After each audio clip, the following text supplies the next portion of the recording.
The paradox of the unreal mirror. You wake and walk to the mirror, as always. You look at your reflection. Familiar, comforting, immediate.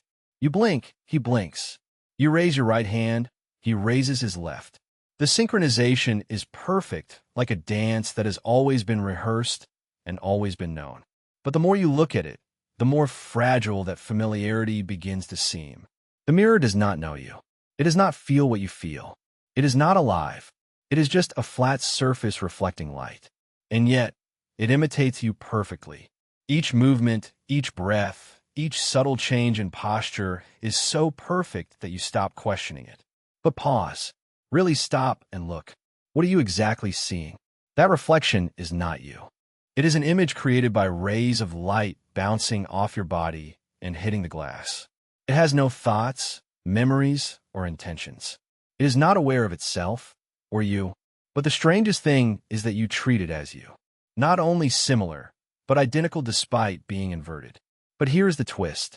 Mirrors do not invert the left and right. That is a mistake. They invert the front and back. It is your brain that creates the illusion of lateral inversion. It adjusts the image unconsciously to fit your mental model of how things should look. It is an internal addition you have never questioned, a cognitive shortcut your mind takes without asking permission. You think you look how others see you, but it is not like that. You are seeing an interpretation, a filtered hallucination of your face. A lie of familiarity wrapped in polished glass. Now expand that idea. The mirror is not the anomaly when it is the window. Because the deepest truth is this. Your brain has never seen the real world. It never touches the outside. It lives locked in a skull in total darkness, interpreting electrical signals. It builds a simulation of the world using fragments of energy, light frequencies, atmospheric pressure waves, temperature changes, the pull of gravity. You do not experience reality. You experience a translation of it. What you call reality is a user interface your brain builds to help you survive. Trees are not green. That is just the way your brain processes a specific light wavelength. Objects do not have colors. They reflect certain frequencies, and your visual cortex paints them with the illusion of color. So, if your own face in the mirror is just a processed illusion, not reflected by the mirror, but reflected in your brain, what else is altered before reaching your consciousness? Every face you see, every voice you hear, every surface you touch, none of that is direct. None of that is pure reality. Everything is a mirror, but not one of glass. A mirror made of neurons, of synaptic translations, of conjectures and probabilities in which your brain has learned to trust. You don't see the world as it truly is. You see the world as your nervous system thinks it should be. And the mirror reminds you in silence, coldly, that even you could be conjecture, a pattern of memories, traits, and inputs that seems coherent only because you remember it so. What if your continuity of self is nothing more than another illusion sewn by memory and language? What if the you in the mirror has as much right to exist as you who asks the question? You stare, you blink, he also blinks. But who moved it first? And who is copying whom? The mirror does not lie, but it doesn't tell the whole truth either. It simply reflects. And in that reflection, a deeper understanding begins to resonate. That perhaps nothing you have seen is truly real. Perhaps the mirror is the only thing honest enough to show how fragile your version of reality is. Perhaps what you call real has always been just a perfect trick of light.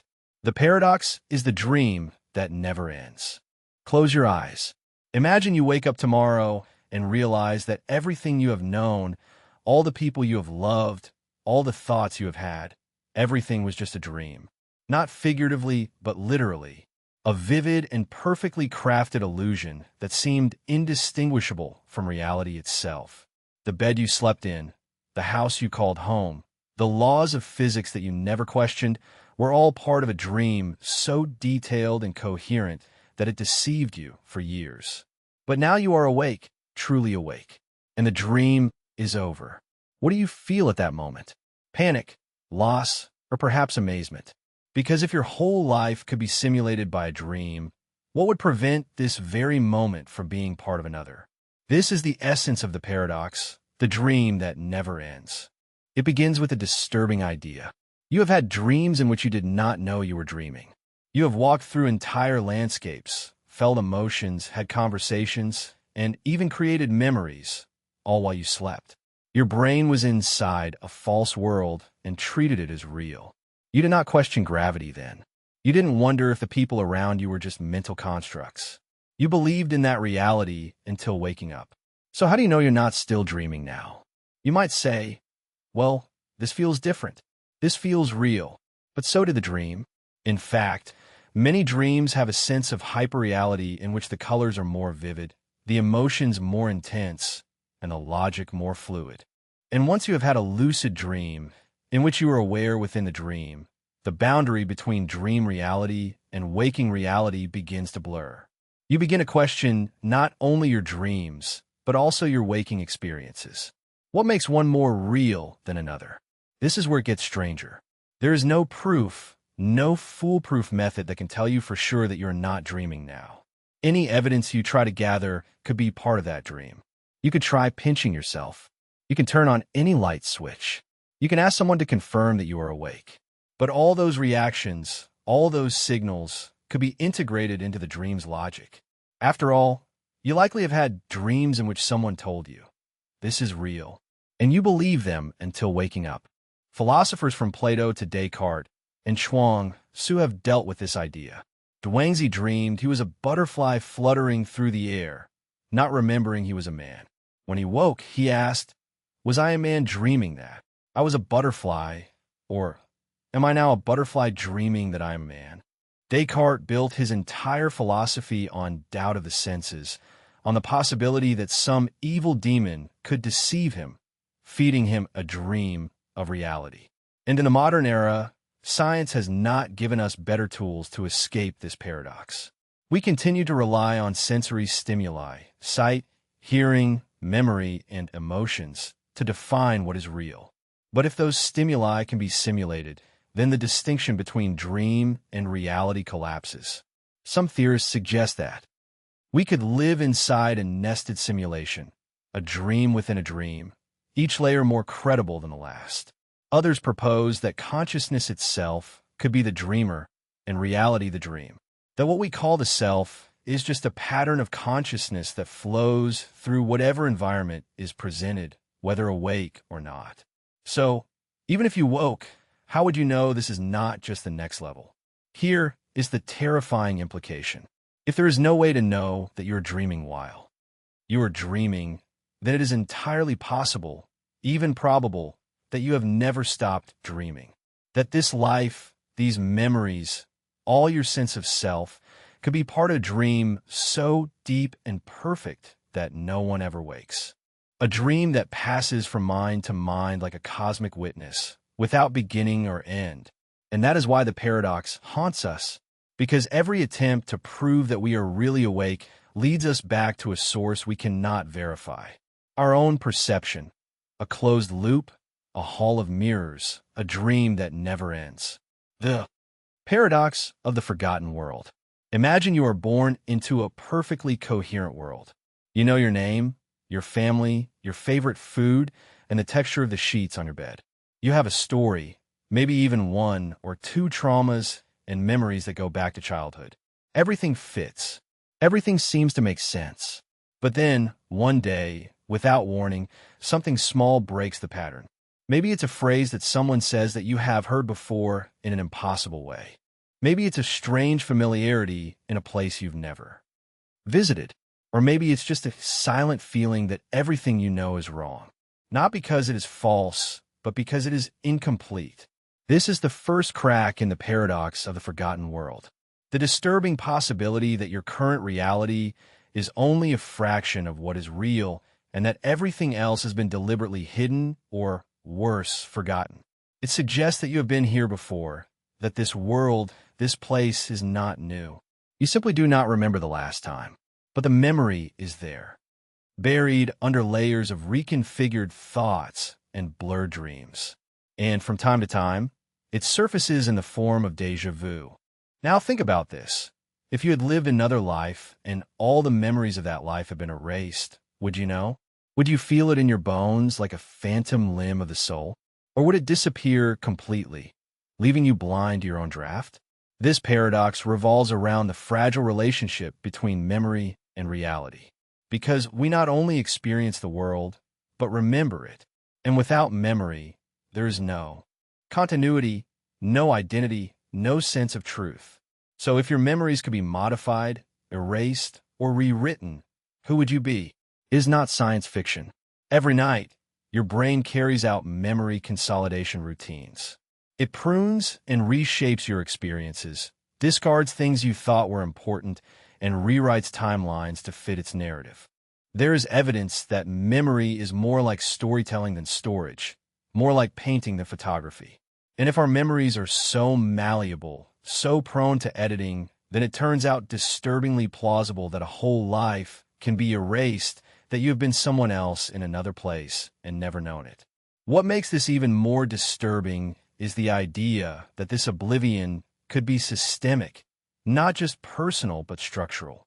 That this world that we call real is not the first version, but perhaps the 1000th. And that every time the world restarts through simulation, reincarnation, or some unknown cosmological cycle, our memories get erased. And yet, fragments still remain. Fleeting sensations, inexplicable knowledge, dreams of architectures that we have never seen, feelings that we cannot identify, a deep and painful nostalgia for a place that we cannot name.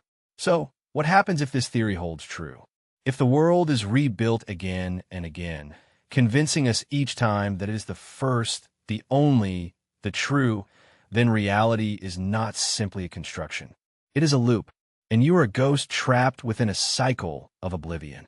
Every time you wake up, you think that the dream is over. Every time you start a new one, you think it is your first. But what if it's not? What if the purpose of this cycle is to keep you from remembering? What if the system is designed not to simulate life, but to suppress truth? The truth that you have already done this before, that this is not your first existence, not even the 100th time.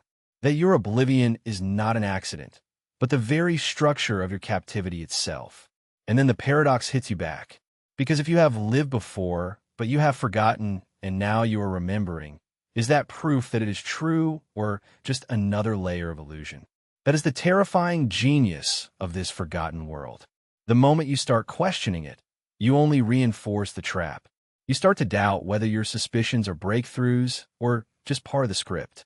Because maybe, just maybe, this is not the moment when you recall the past. It is the moment when you forget again about the paradox of the disappearing observer. Imagine a world where there is no one. Neither humans, nor cameras, nor minds. Only trees, oceans, wind, and the slow passage of geologic time.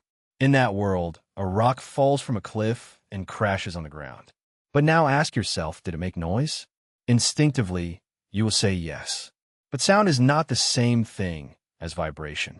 Vibrations are real. They happen regardless of who is there. But sound is perception. It requires ears. It requires a mind that registers and interprets those waves as noise. Without an observer, there is no sound, only silent air that trembles in patterns that no one can hear.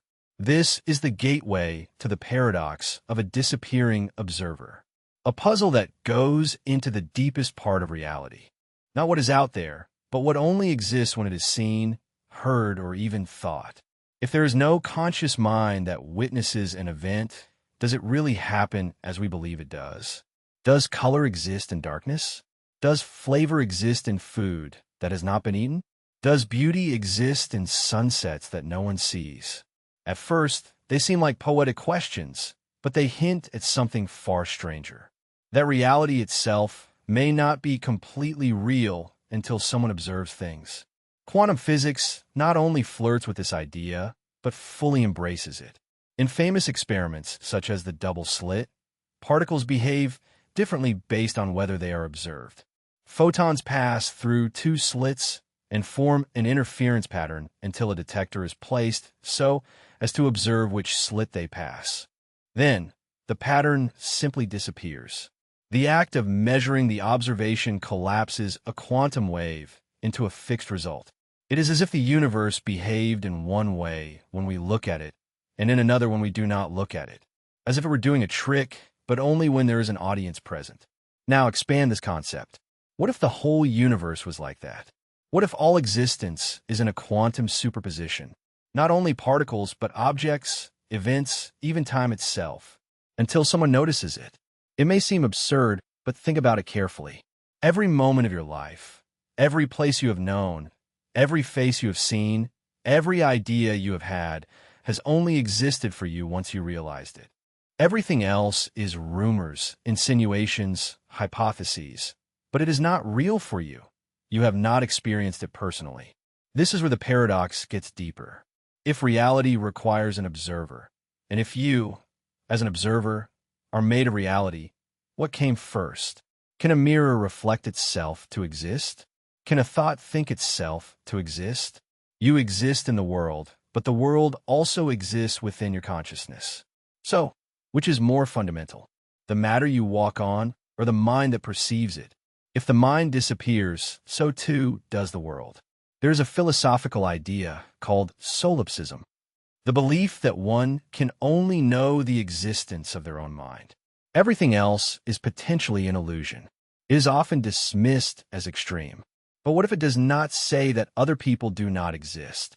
Only that your experience of them is the only thing truly real to you. And if you never meet someone, never hear their voice or know their story, have they ever been anything more than a possibility in your reality? Now think about a dream. Every night, your consciousness disappears or changes. When you wake, the world returns. You do not wonder if it continued to exist while you were unconscious. But you do not know either. You assume continuity because it is comforting, but you cannot prove it. From your perspective, the universe restarts every morning with its history, its climate, and its traffic. But if no one were aware of that transition, would it really have happened as you believe? This is the disturbing core of the disappearing observer paradox. It whispers a dangerous idea, that without perception there is no reality, that the cosmos does not exist independently of your mind. You need your mind to be something more than a cold, indifferent void. That simply by being aware, you are creating the world, not discovering it. And yet, you're also a part of that world. So what happens when you stop looking? The paradox of a silent universe. Imagine the universe at its birth. A thunderous eruption of energy, heat, and pure potential. Galaxies spiraling outwards. Stars being born in clouds of dust. Planets forming through violent collisions. And yet, total silence.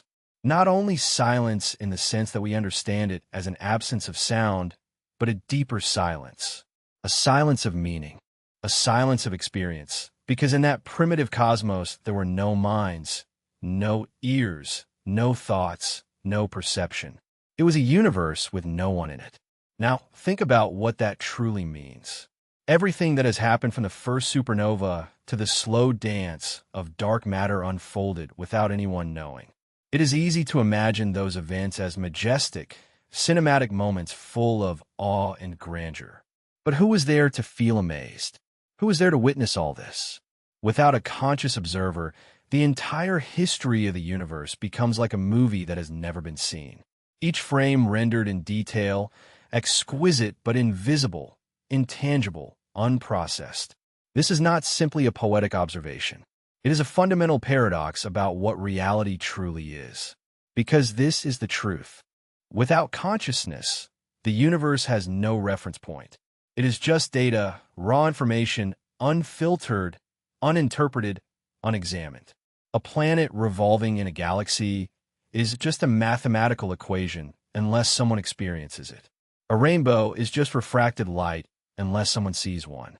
A symphony of atoms and molecules swirling in space is not a sunset, or a smell, or a touch until someone with a mind gives it meaning. This takes us to the core of the paradox. Is reality still actually reality? If it has no experience of itself, if the entire cosmos existed for billions of years before life existed, and there was no mind to witness it, Can we even say that it was real in the sense that we understand reality? Or is reality, as we know it, linked inextricably to consciousness? Think of a book sealed inside a box for all eternity. Is the story it contains real? Does the narration exist? Or is it just ink and paper until someone reads it and give it life? From this point of view, consciousness is not just a product of the universe. It is what makes the universe real.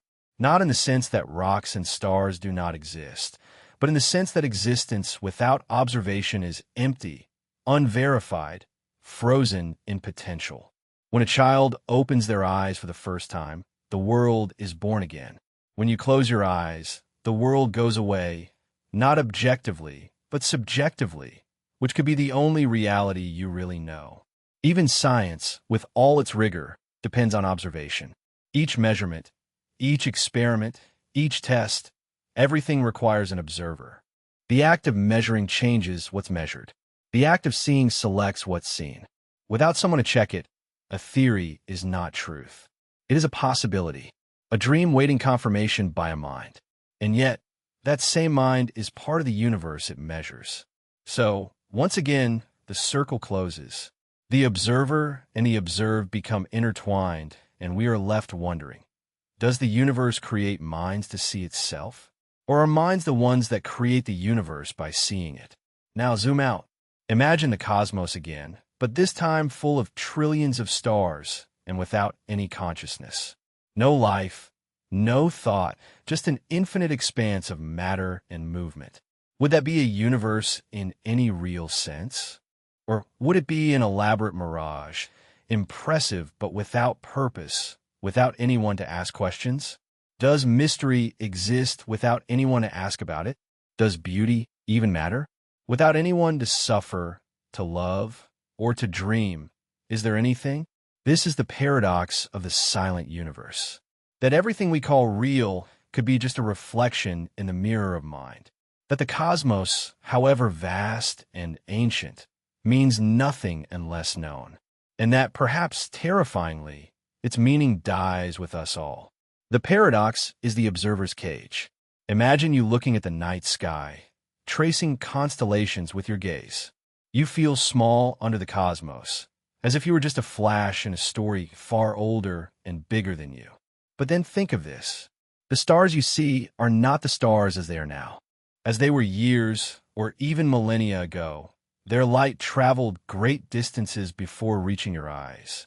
Some of those stars may have already ceased to exist. You are not witnessing the present moment. You are seeing ghosts of the past, a reel of celestial memories projected onto the dome of your perception. And at that moment, you are faced with a troubling truth. What you consider the present has already vanished.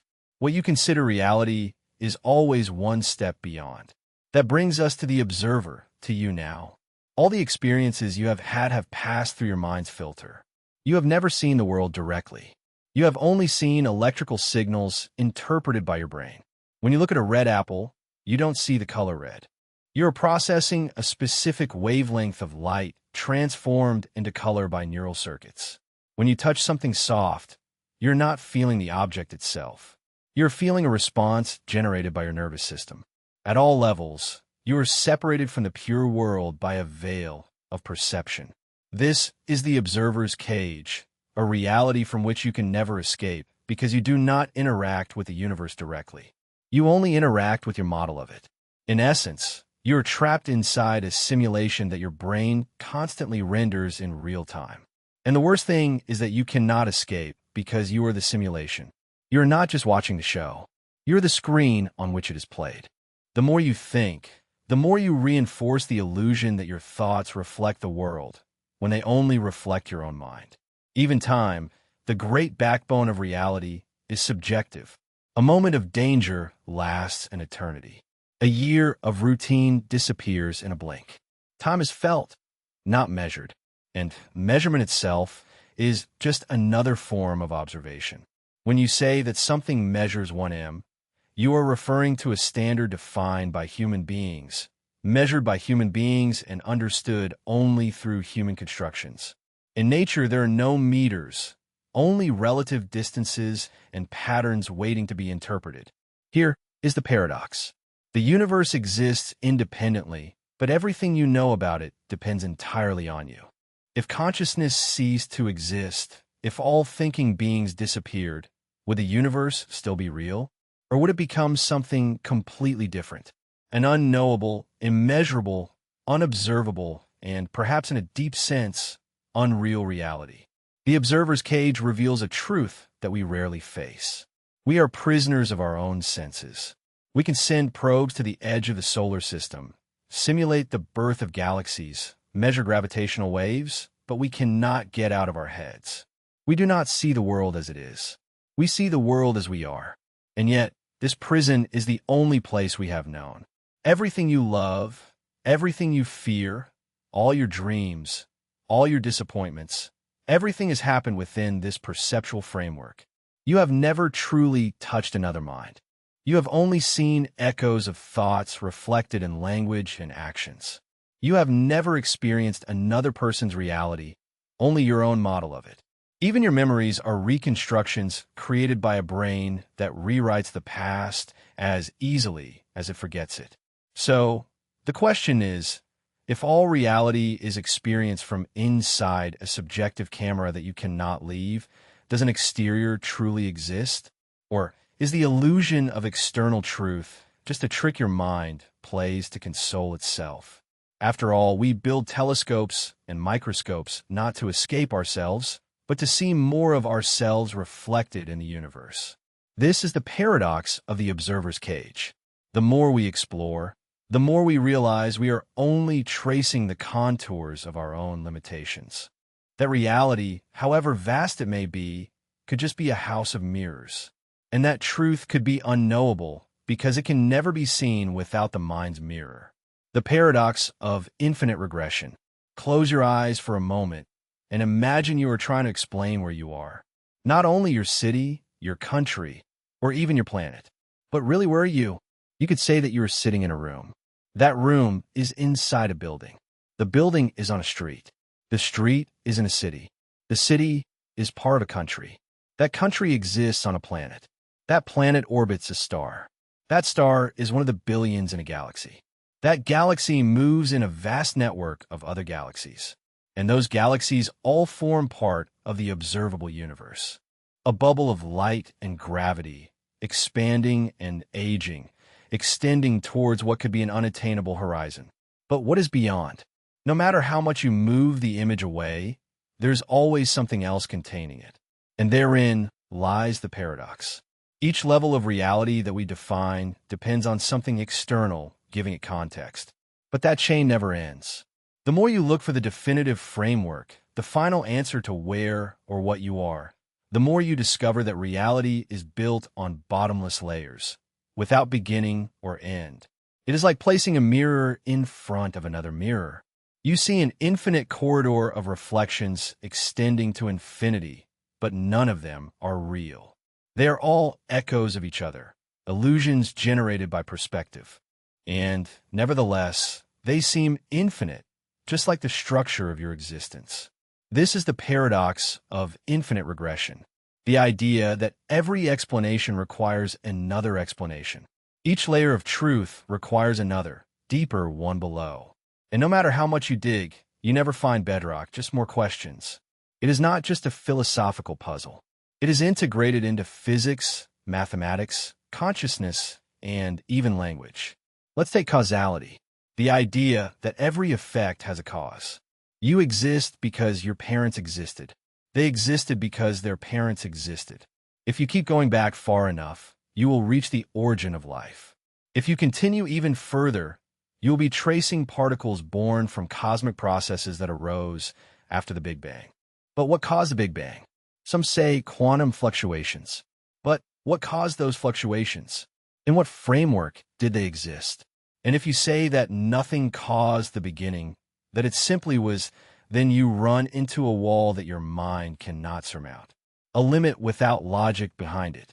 A truth that cannot be demonstrated, only accepted as is. Like a story without its first page. Even in mathematics, infinite regression creeps in. The concept of numbers starts with the idea of one, a single unit. But to define one, you need to define 0 or the absence of quantity. To define zero, you need a number line itself. And to build a number line, you need rules of logic, set theory, and symbolic language. But each of those concepts relies on deeper assumptions. Even so, we declare axioms to be true because without them, the entire structure collapses. Truth stands on beliefs that we cannot quite prove. Now, let's apply all this to the self. You believe you exist, that there is a you behind your thoughts, a consciousness that pulls the strings. But where is that self exactly? Neuroscience maps regions of the brain to associate them with emotions, decisions, and memories. But when you look closely, you never find any central control room. Only neurons that activate in patterns, systems that interact, a complex symphony lacking a director. The self is a model built by the brain to explain itself. You are a story that your biology tells itself to stay organized. And yet, you feel so real. You feel unified, too. A you that observes the world, feels pain, longs for meaning always. But that you is nowhere to be found now. You are like a word that defines itself by referring to other words, never based on anything tangible, but that somehow still makes sense. Herein lies the terrifying beauty of this paradox now. If reality itself has infinite layers, then searching for definitive answers may prove impossible. But in that impossibility, you glimpse a much deeper truth. That reality is not a set of definitive facts, but a continuous process, a question unfolding in every moment.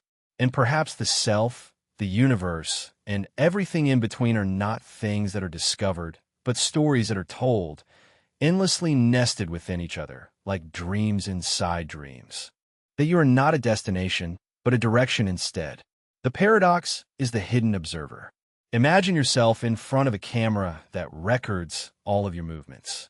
You are aware of it, so you change your posture, soften your expression, maybe even modify your voice slightly. Now, imagine that the camera is hidden and you don't know you're being watched. Everything would feel quite different. You would behave so differently. You would speak, move, and think without that added shyness. But here's a twist. What if you're always being watched, not by others, but by yourself? At the heart of this lies a strange and disturbing idea that the awareness you have of yourself is not a stable central presence, but a kind of loop, a hidden observer observing the observer always. You look at the world, make decisions, reflect on your behavior, and form a sense of yourself. But who is reflecting now? Who is watching you as you watch? The closer you get to your consciousness, the more it begins to fracture apart. Each layer of self-awareness implies another one behind it. Observe, calculate, then judge. You cannot see your own eyes without any mirror. You cannot truly observe your thoughts without first leaving them. But leaving them creates another thought, which in turn requires yet another observer, and so on. This is the paradox of a hidden observer. The idea that conscious self-awareness is fundamentally recursive. You are aware, yes, but you're also aware that you are aware and aware that you are aware that this infinite self-reflection never arrives at any solid place. There is no definitive you at the center, only reflections that spin inward like a hall of mirrors without an original image. Cognitive scientists have tried modeling consciousness as layers of awareness. First-order consciousness, your immediate perceptions. Second-order consciousness, your awareness of those perceptions and higher levels beyond. But no one has yet found the base, the true observer found below all the layers. Every time you try to identify the self, it dissolves into another layer observing the previous one. Think of it as a computer executing a simulation. Inside that simulation, there's a character that acquires self-awareness, but the character's awareness is only code.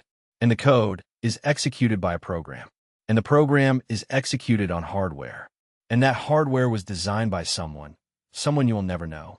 From inside the simulation, the character can never trace the complete path to its origin. He knows that he exists, but not who is observing him. Now imagine this is your situation. You're the character in the simulation, convinced of your agency, your perspective, your choices. But somewhere below all that, there may be something else. A process, a structure, an intelligence that you cannot access. You could call it your subconscious, your brain, or something more cosmic. But it is there, and it is observing you. This revelation unveils something profound. If you're always being observed, even by yourself, can you act with authenticity? Can you escape the observer's gaze? Or are all your thoughts, your decisions, your own identity shaped by an invisible witness? A presence inside you that you cannot reach, but that shapes everything you are. There's a strange comfort and profound horror in this idea. Comfort because you are never alone. There is always awareness. Even when you're lost in your thoughts, distant, numb, something inside you is observing, but also horror because you're never truly free. The observer never turns off. You are a spectacle for yourself forever. Now let that sink in.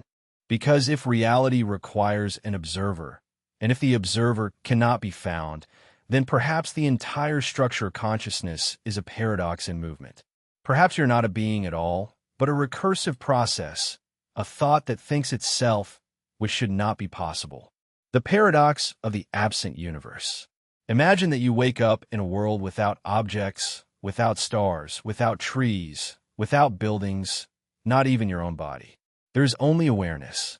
You can think, you can feel, but there is nothing to see or touch. You are floating in an infinite void. It is not dark, it is not luminous, just empty. But you still exist. You are still there. And the question begins to take shape. If there is nothing, what is this experience? Here is where the paradox of the absent universe begins. It does not begin with things, but with the absence of things.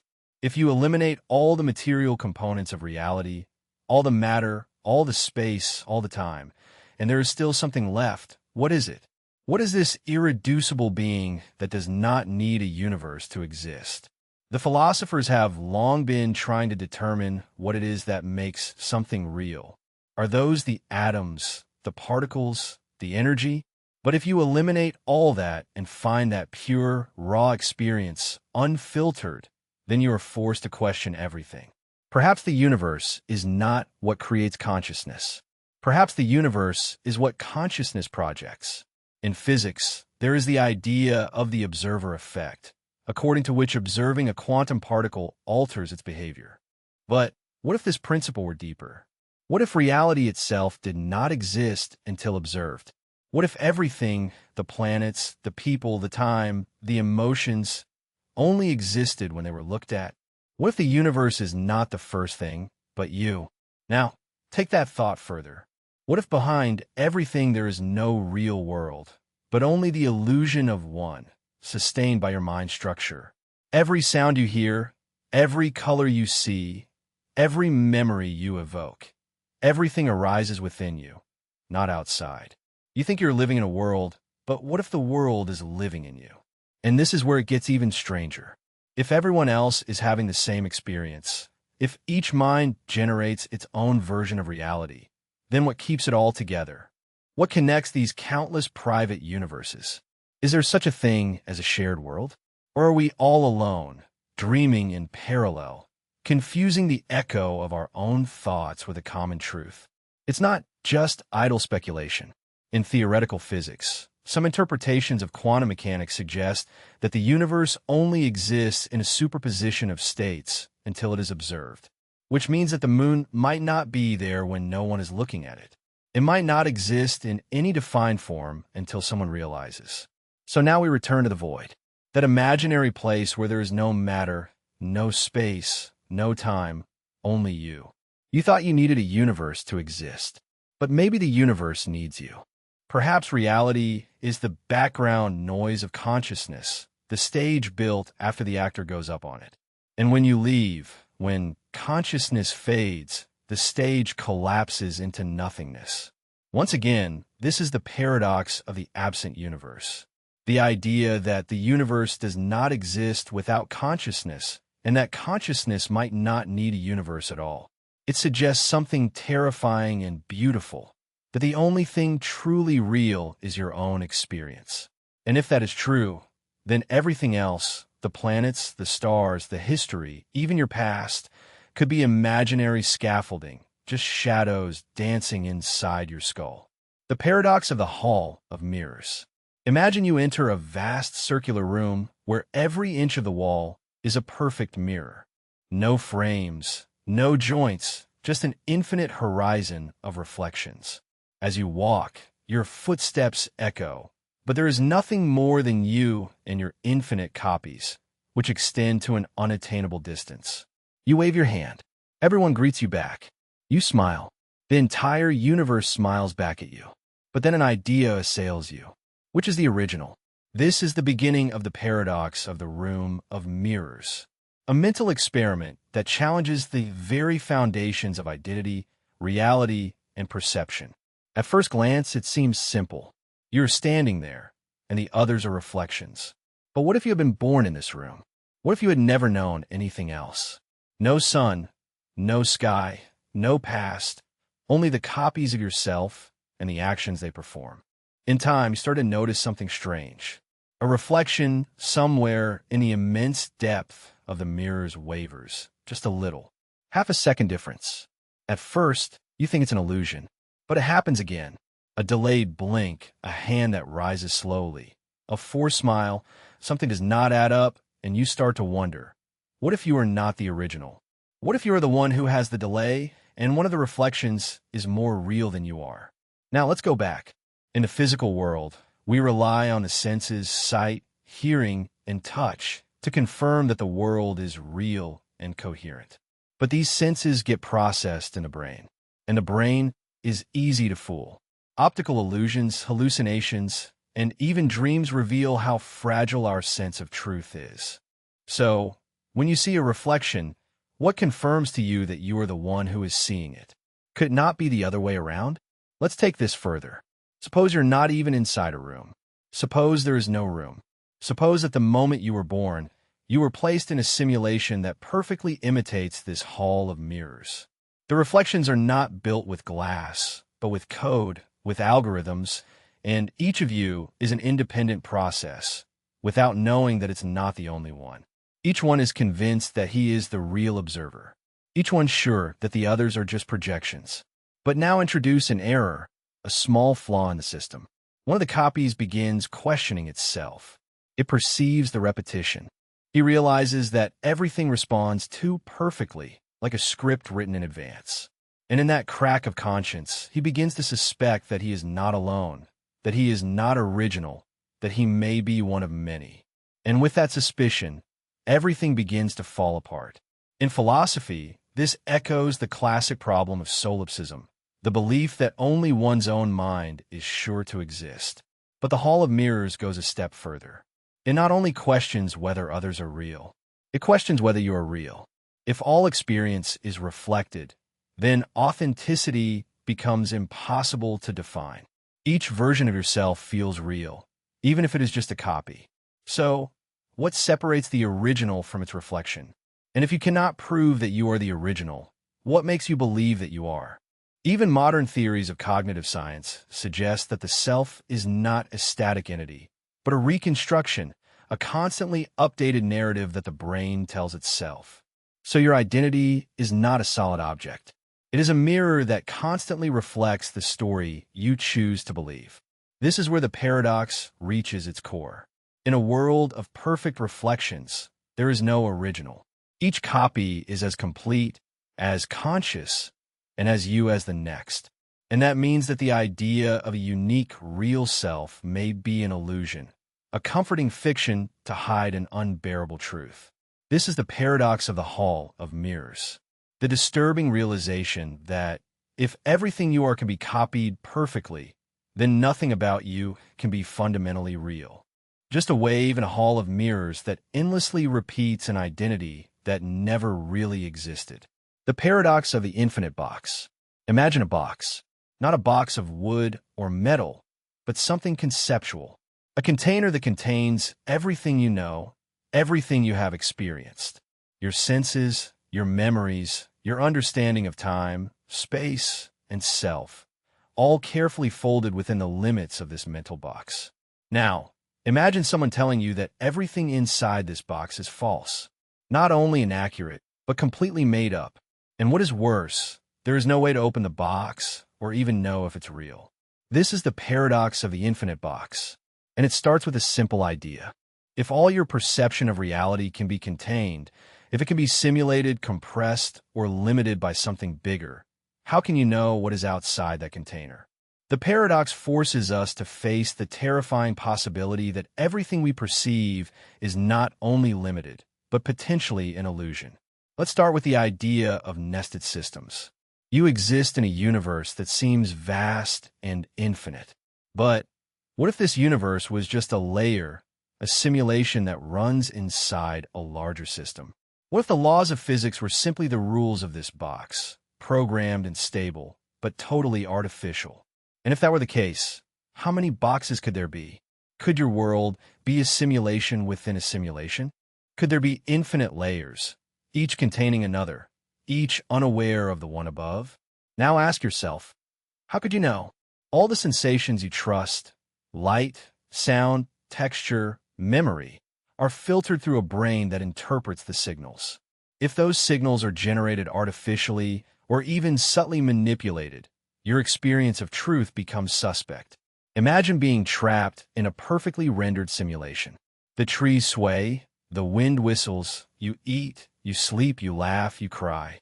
Nothing is out of place, but it is not real. Not because it looks false, but because it is deliberately convincing. Even modern virtual reality, still in its infancy, already deceives the brain into reacting to false cliffs, false touches, false fears. Now expand that technology by 100 years or 1,000. Wouldn't it be trivial at that time to manufacture a box that you would mistake for a universe? A reality so persuasive that you would never question it. But here is where it takes a turn. Suppose you start to suspect that the box is false. Suppose cracks begin to appear. Failures in time. Déjà vu mathematical coincidences that seem too perfect to be natural. You start to question things, but all the questions you ask take place inside the box. All the answers you find are just another line of code. The mere fact of doubting the box is explained by the box. It's like being inside a dream in which someone tells you it's a dream, but your dreamlike mind absorbs that statement as part of the narrative. So instead of waking up, you fall deeper, convinced of your lucidity, but still trapped. The paradox of the infinite box not only challenges what is real, it challenges whether we could ever know what is real, even if it were revealed. It implies that the human mind is fundamentally incapable of escaping its own limits, because every attempt to do so still takes place within the framework of perception. Now think about this. If someone could simulate an entire universe indistinguishable from reality, how many simulations would exist? Mathematically, many more than the basic realities, which makes the odds of your universe being the original infinitesimal. Statistically, it is much more likely that you are inside one of the many boxes than being the only true reality outside them. This is not just theory. Philosophers like Nick Bostrom have proposed that, unless we are the first civilization to reach simulation capability, we're almost certainly already inside one, that we are data in a file, a narrative in loop. But the real twist is this. Even if you knew you were in a simulation, it wouldn't matter. The walls of the box are not physical. They are cognitive, emotional, existential. The moment you accept that your life could be a simulation, you go back to living it anyway. Because the simulation, real or not, still seems real. The sun keeps rising. The people you love keep smiling. The pain keeps hurting. And so, the box becomes indistinguishable from freedom. It becomes both the prison and the world. And the question is not only if this is real. It is if reality even matters if you cannot escape the box. This is the paradox of the infinite box. The mind-blowing idea that, even if reality is an illusion, your belief in it may be the only thing holding it together. The paradox of the recursive dream. Close your eyes and imagine you're dreaming. You are in a forest. The air smells of pine, and the world is tinged with that strange, soft glow that dreams usually have. You hear a distant stream. You feel the weight of your body. Everything seems real.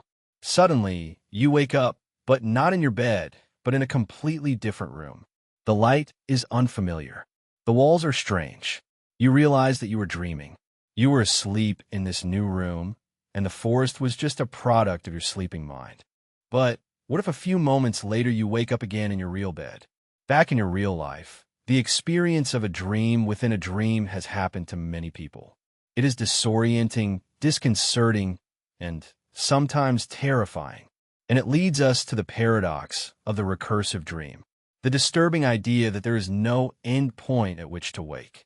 That every time you wake up, you're just entering another level of dream, one that seems more real, but that ultimately is still invented. The implications are disturbing. If you have ever had a dream in which everything seems real, your thoughts, your pain, your emotions, and then you have realized that it was a dream, how can you be sure that what you are experiencing right now is not also a dream? Not in a metaphorical sense. Literally. Let's analyze it. Everything you experience is filtered through consciousness. Your senses, your memories, your identity. Everything is transmitted through the interpretive structures of the brain. Dreams are built in exactly the same way.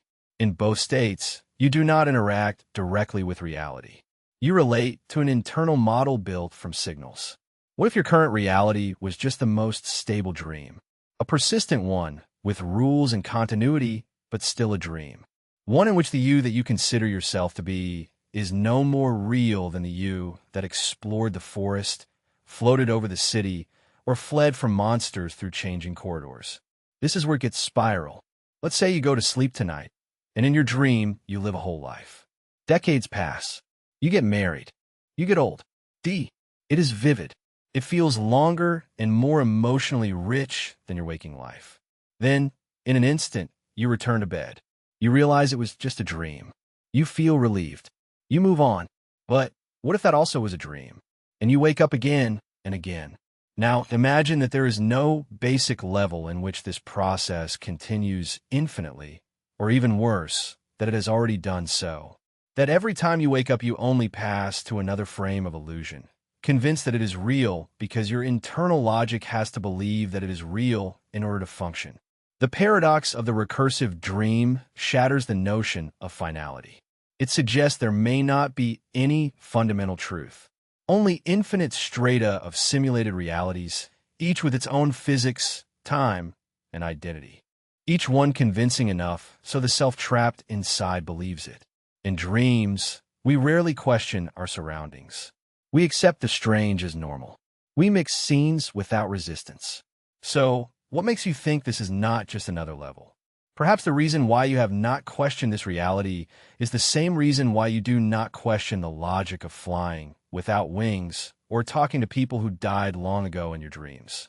Perhaps it is because you are not meant to realize. And here is a truly disturbing thought.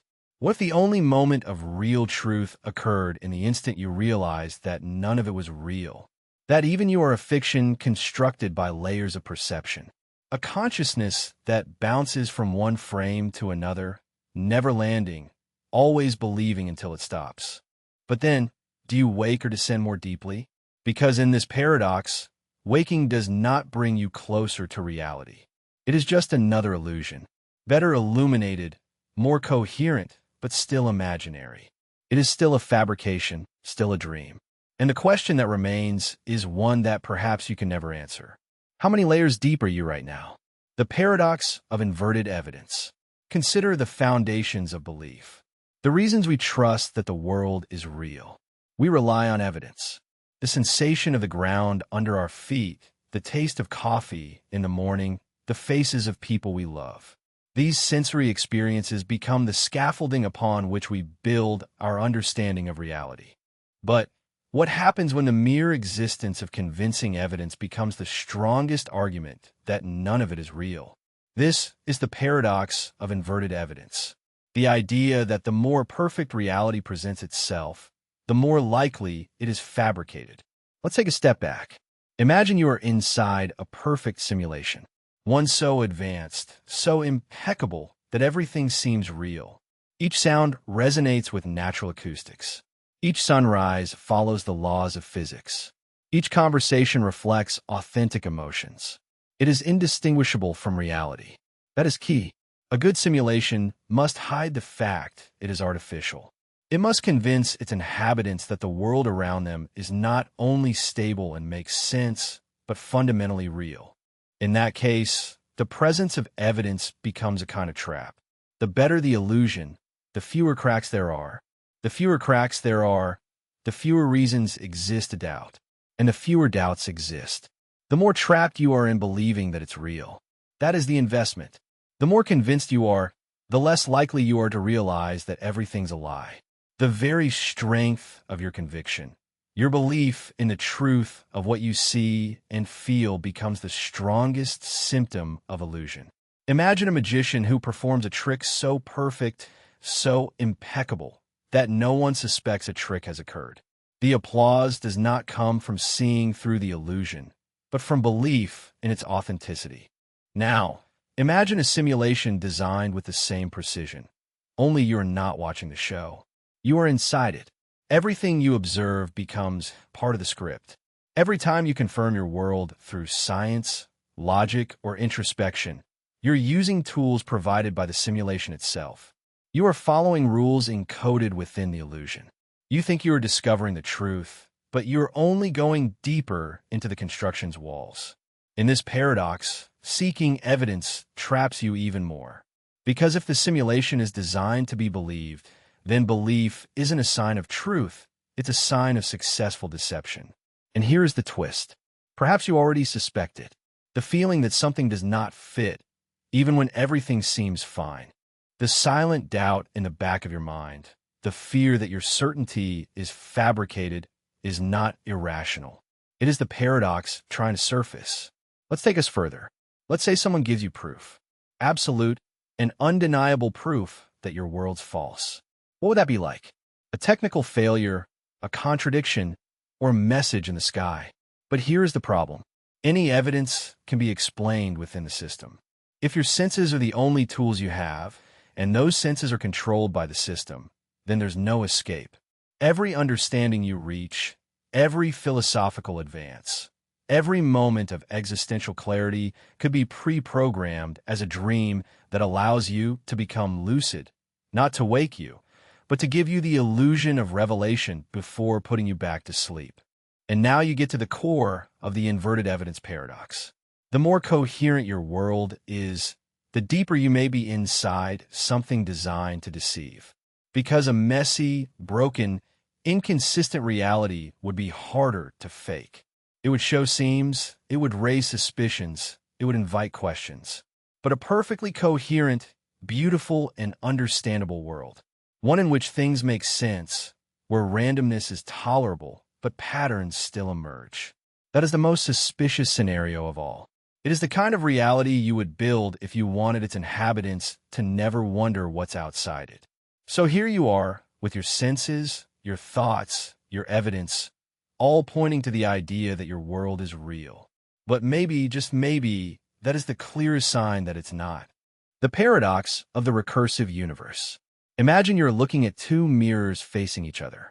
The reflections extend to infinity, a tunnel of endless repetition. Each image contains the previous one, smaller and fainter, but perfectly aligned.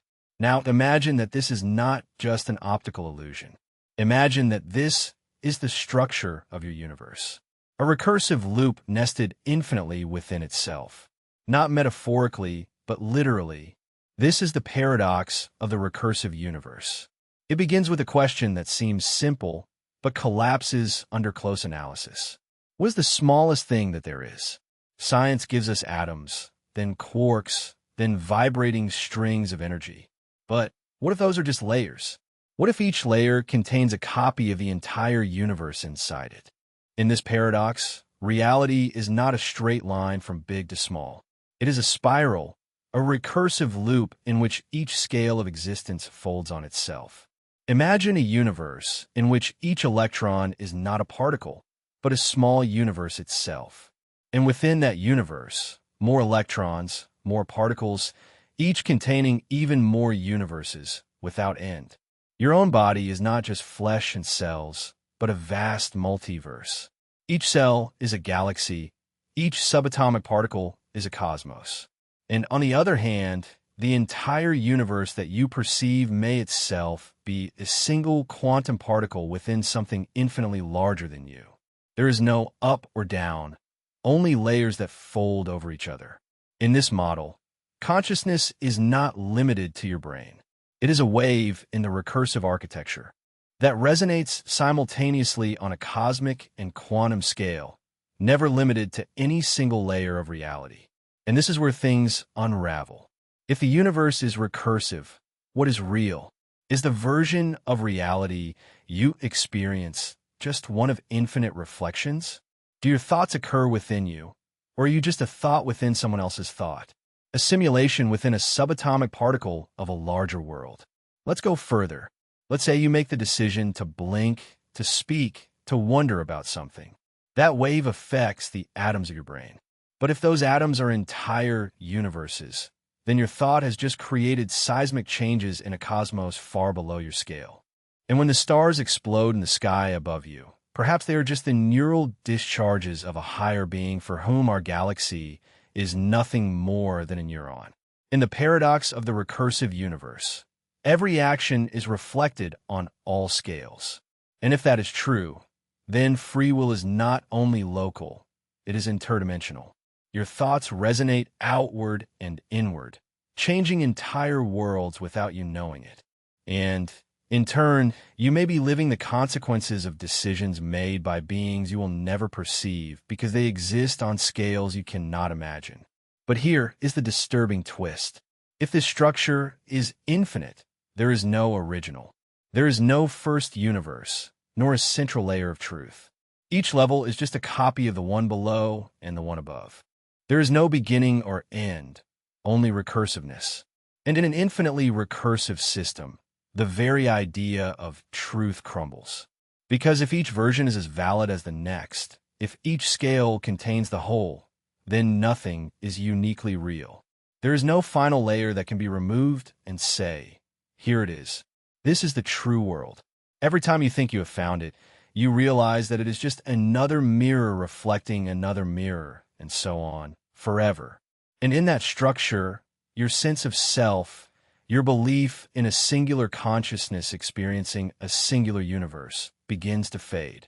Because how can you be sure that it is you who is experiencing and not just a recursive node in someone else's chain of thoughts?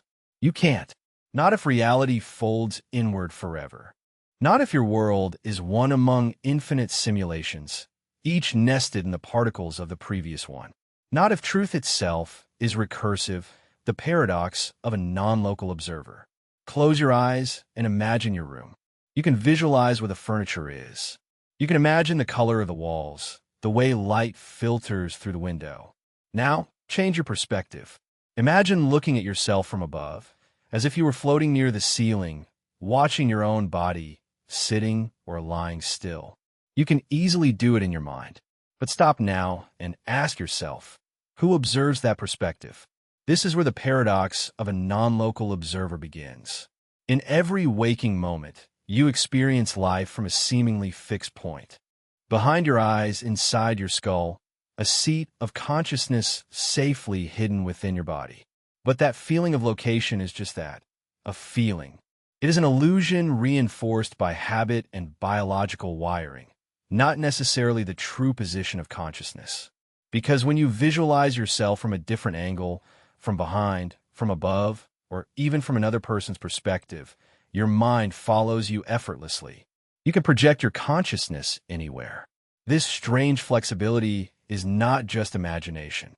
In neuroscience, cases of out-of-body experiences, whether spontaneous, trauma-induced, or triggered by stimulation of the temporal parietal junction, demonstrate that people can experience being completely out of their body, observing from a point in space without being limited by their physical form. But here's the paradox. If your sense of self can exist in multiple places, even imaginary places, where is the real observer? Suppose that you're lying in bed.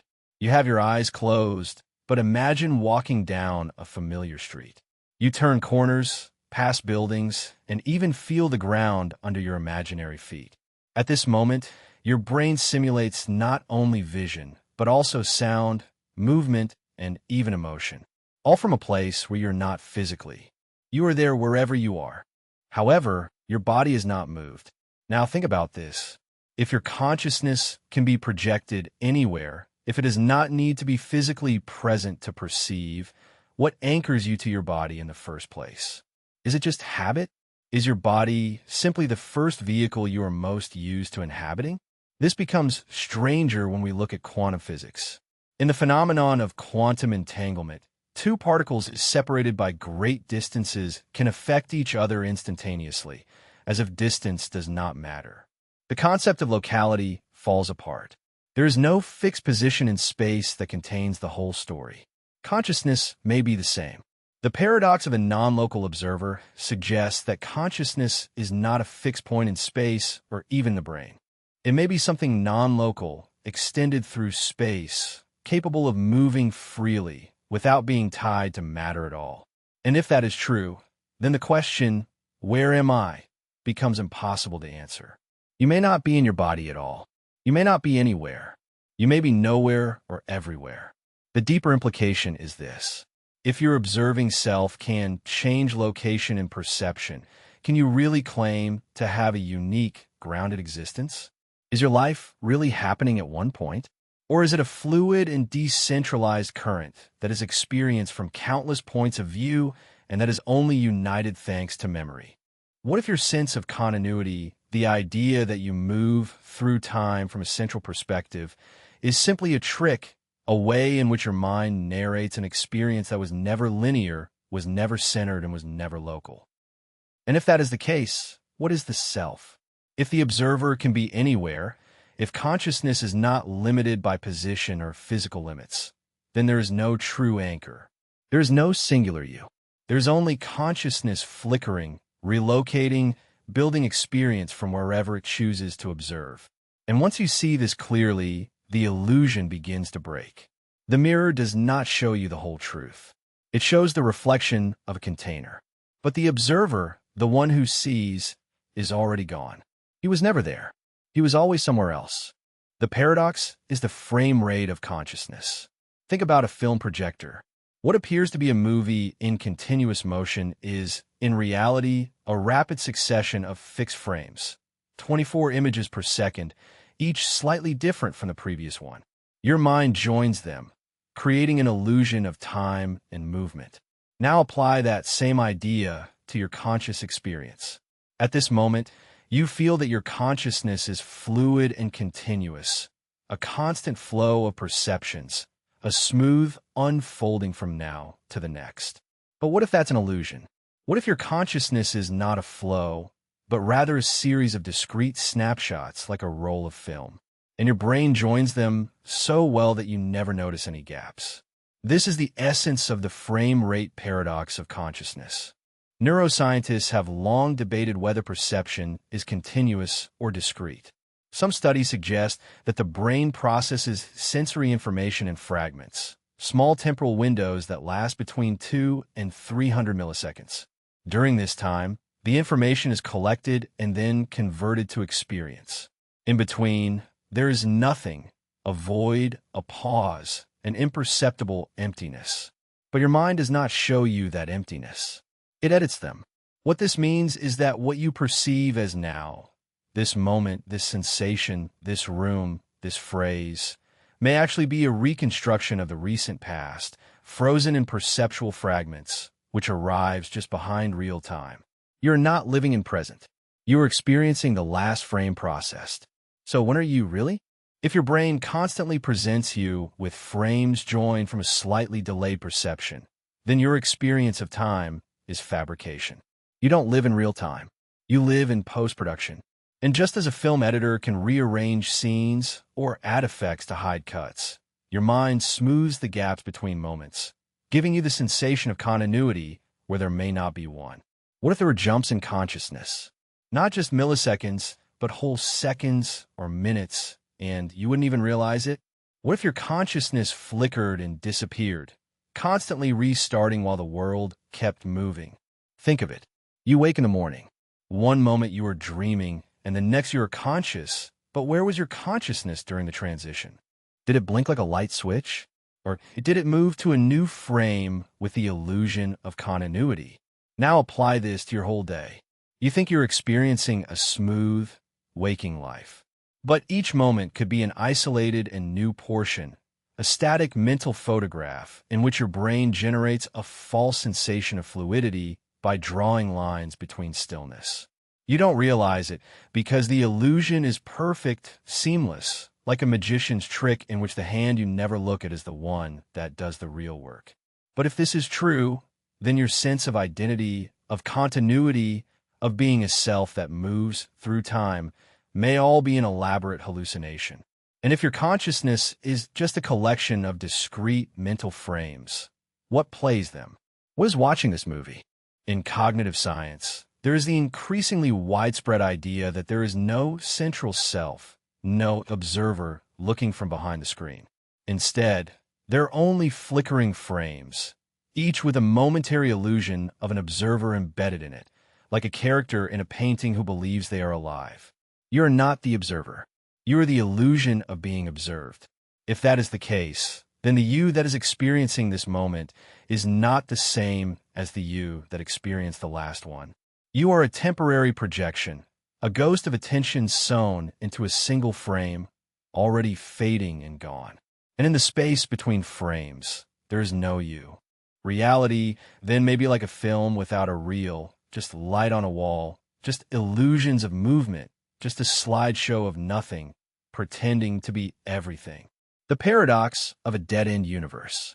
Imagine you're standing at the edge of a vast forest, dense and endless.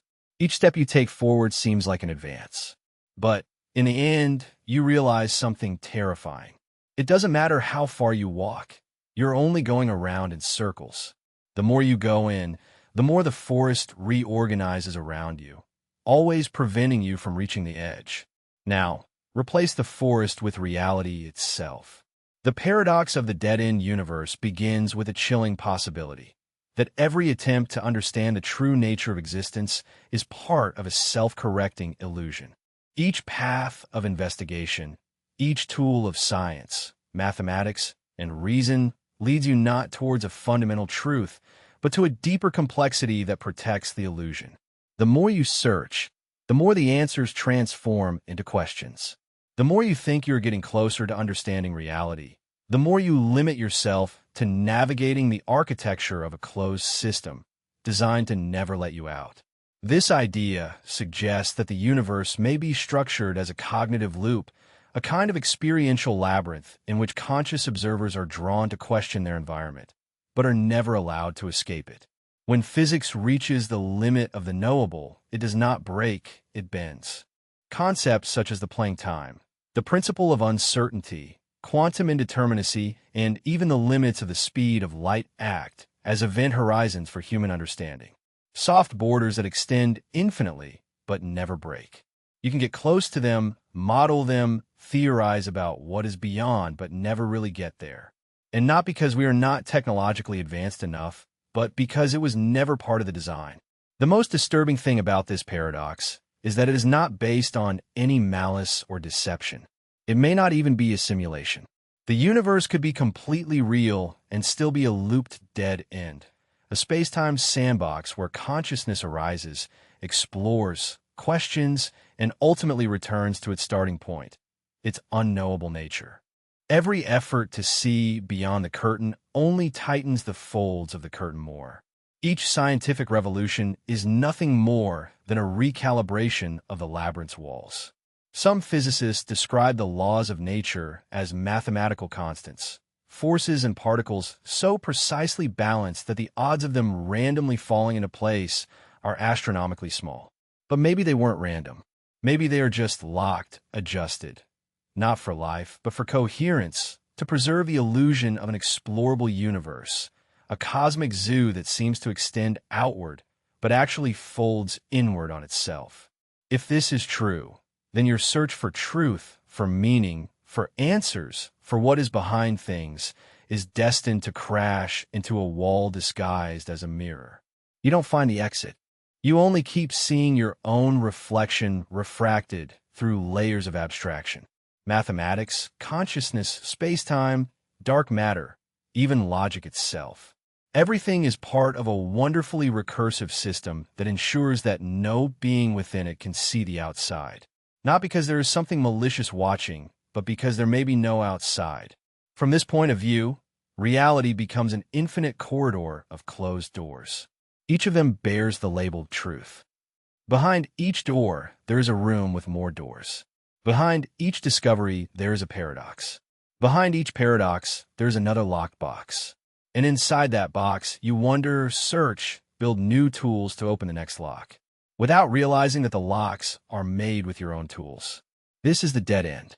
Not because there's nothing more to discover, but because what you're trying to discover may not exist, or, worse still, exist, but only as a function of your search. The deeper you go, the more intricate the illusion becomes, perfectly adapted to the nature of the mind excavating. You are both the seeker and the trap. And if reality was built like this, whether by nature, intelligence, or accident, then your own act of questioning it is a looped script, not a revolution of thought, but a predictable inevitability. Like an ant walking in circles on the edge of a glass bowl, believing it is moving forward, unaware that it is only tracing a boundary that should never be crossed. The paradox of the mirror universe. Imagine this. You're looking at a mirror, and the reflection flickers a fraction of a second before you. You are paralyzed. Tilt your head slightly to the left, but you haven't moved. You lean forward to imitate it, but this time the image steps back. And suddenly, it is no longer a reflection. It's something else, something that watches you. This is the disturbing basis of the mirror universe paradox. The idea that what we perceive as a reflection may not be a passive copy of reality, but a subtly linked alternative dimension to our own. For most, mirrors are mundane objects designed for utility, self-inspection, or vanity. But interwoven in the philosophical and metaphysical traditions of the world is the belief that mirrors are portals. Not portals in the fantastic sense, nor doors to another kingdom as Hollywood imagines, but portals in a conceptual sense. Thin membranes that divide and reflect, a surface through which reality folds in on itself. The paradox starts with a simple question. What is a reflection exactly? The light that bounces off your body hits the glass and returns to your eyes in an inverted form. But the image isn't you. It is inverted in a way that feels fundamentally strange. The left and right are interchanged, but the upper and lower parts remain the same. And more importantly, time behaves as expected, or so it would seem. But what if the mirror not only reflected your body, but also imitated your behavior? What if, on an imperceptibly small scale, the image in the mirror did not respond to you, but anticipated you instead? Quantum physics allows particles to become entangled, linked across distance, so that the state of one affects the other instantaneously, regardless of space or time. Now imagine two entangled universes, not at the subatomic level, but at the level of entire realities. Each action you take here has a reflected counterpart there, not in perfect reverse, but in intentional opposition, an antidote, a reflected intelligence. In such a reality, the being you see in the mirror would not be a perfect inversion of yourself, but an adversarial twin instead. Neither bad nor good, just inverted in intention. You smile, they frown. You approach, they retreat. You seek understanding, they obscure it. And if this were true, the implications would be astonishing indeed. Because every time you have looked in a mirror and seen yourself, you may have been looking into the eyes of a universe trying to trick you into believing it is you. A perfectly calibrated decoy. A decoy that exists only when observed. That is the philosophical weight of the mirror universe paradox. The idea that existence may depend on symmetry, not only in nature, but also in consciousness. If your mind exists here, then perhaps there is another mind there built from the negative space of yours. And if both are aware of each other's presence only through observation, then both are defined by the act of looking itself. You look in the mirror observes you. Now expand this idea. What if mirrors were not isolated anomalies, but fragments of a larger reflective system instead? What if all the symmetrical forms of nature, bilateral faces, paired limbs, twin galaxies, were the signature of a deeper cosmic reflection at play. Every echo in the universe is a call to something more than itself. Every duplication is the trace of a twin. From his point of view, reality is not a linear path or even just a branching tree. It is a set of mirrored corridors. Each nook reveals another reflection, another version, another possible you. The disturbing thing is that you cannot escape it at all. If you look in the mirror for long enough, strange things begin to happen. People talk about slight distortions, subtle deformations of features, and a strange feeling of presence. Psychological studies show that looking in the mirror for a long time can lead to dissociative experiences, a collapse of the border between self and image. It is as if the mirror patiently waits for you to look at it long enough to forget which side you're on. And if you forget, if you look at the reflection long enough and your mind becomes confused, who is to say that you have not changed places? Who is to say that your true self is not the one now behind the glass, imitating someone else's life, trapped in someone else's reality? That is the essence of the mirror universe paradox. That reality is not one world, but two that move as one, each copying, inverting, and resisting you as a pivot point. And the terrifying thought that you have never seen yourself. Not really. You have only seen the mask worn by your reflected twin. The paradox of inverted memory. Imagine you wake one morning with a vivid memory of an event that never occurred. You can remember every detail. The sensation of the air, the smell of the room, the exact words that someone told you. It seems as real as anything in your life. But when you try to confirm it, when you look for evidence, contact the people involved, retrace your steps, there is nothing. The event never occurred, and yet the memory persists. The paradox of inverted memory begins with this disorienting idea. What if memories did not need to be real to be true? What if your mind could fabricate complete experiences indistinguishable from the truth, not as accidents or illusions, but as necessary pieces of your existence? And even deeper, what if some of your most reliable memories had never been real? We tend to think of memory as a recording device, a personal archive of lived experiences. We believe that remembering is a retrieval process, like taking a file out of a closet. But the brain does not work like that. Neuroscience tells us that memory is reconstructive. Every time you remember something, your brain does not reproduce a perfect recording. It reconstructs the scene from fragments colored by emotions, prejudices, and current context. You do not remember the original moment. You remember your last memory of having remembered it. This means that memory is inherently unstable. But the paradox goes further. Suppose there is no true original to refer to. What if the first time you remember a memory is in itself an invention? A spontaneous assembly of mental fragments that your brain then fixes as a fact. It is no different from a dream badly filed as reality. And now comes the twist. What if these invented memories are not failures, but characteristics of consciousness? What if your brain needs them to build a coherent narrative? Not because they are true, but because they serve your story. That would mean that your identity is sewn from real and invented events, and that the line between the two is not only blurred, but irrelevant. But there's a deeper level. The paradox suggests that memories might not only be false, but could be inverted. You think you remember something from the past, but what if that memory is actually from the future?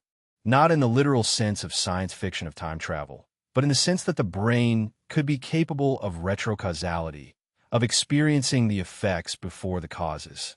There is emerging evidence that humans can feel events moments before they occur, a kind of temporal intuition that does not fit our current understanding of time. If the brain can perceive future outcomes, even vaguely, then some memories may be premonitions misinterpreted as memories. You remember a conversation that has not yet taken place. You feel an emotion linked to a moment that is still days away. But since your brain has no other frame of reference, it files it backwards and labels it as past. This is the essence of the paradox of inverted memory, that your mind may contain fragments of experiences that have not yet occurred. And those fragments can shape your decisions, your beliefs, your sense of identity. You act in the present based on memories of a future that you have not yet lived. And if that is true, then reality becomes a feedback loop. The future influences your present. The present remakes your past. And the past is no longer a stable anchor, but a changing construct, a living script that is rewritten with each thought. It is a terrifying idea because if you cannot trust your memories, what can you lean on? What proof do you have that your life unfolded as you believe it did? That your childhood, your relationships, your traumas were not invented instantly by a brain desperate to make sense of what has none? And if you start to doubt your memories, how do you know which to keep? Which ones are real enough to guide you? Or are you simply a narrative, a provisional identity improvised from scattered timelines and imagined truths? That is the essence of the inverted memory paradox. Not only that your memories may be false, but that they may be inverted, displaced in time, or never yours at any time. And if that is even partially true, then nothing you believe about your past, and by extension, about your present, can be fully reliable. The paradox of observer exchange. Imagine this. You're standing in your room looking at the world, the walls, the floor, your hands. Everything seems stable, familiar, anchored by years of accumulated memories. But now consider the disturbing possibility that, at some point, without your knowing, your consciousness was exchanged with this body. Not reincarnated, nor teleported, but suddenly overwritten. Your current self has immersed itself in this life as a passenger boarding a moving train. Your memories, your past, your whole sense of continuity are only part of the data included in the transfer. You would not notice the exchange because the experience is seamless. Your mind starts in the middle of the story with decades of memories that have never actually happened to you. You believe you've been here all along. You remember birthdays, breakups, embarrassing moments from high school. But those are just files copied to maintain narrative coherence. Now, go further. What if this happened constantly? What if every few hours the consciousness that pilots your body was replaced by another? Each time with the same exact data loaded to simulate continuity, you would not realize it. Each version of you believes it is the original. Each version thinks in the first person, remembers the same events, loves the same people, but they are not you, and you're not them. This raises a profound philosophical question. What does it mean to be you? If that identity can be passed like a baton in a relay race, if the experience is the same, but who lives it changes constantly, who owns the life, the body, the soul, the narrative? Even more disturbing is the idea that the original you may have existed only for a moment. Perhaps the first version was the only one that really emerged from the void. And every consciousness since then has been a substitute, like an actor reading lines from a script written by someone else. The mind you consider yours could be number 37 to inhabit this flow of thoughts, all under the illusion of permanence. This is not just science fiction. In some interpretations of quantum mechanics and philosophical functionalism, consciousness is not defined by the continuity of substance, but by the organization of information and experience. That means that identity is replicable, portable, and susceptible to being duplicated or substituted without there being any internal sign that it has happened. Think about how this destabilizes moral responsibility. If you committed a crime yesterday, and the you that exists today is simply a continuation without true causal identity, should you be punished? Should you feel guilty for something you technically did not do? And if now another person has your face and lives your life with your memories, are they living your life or stealing it?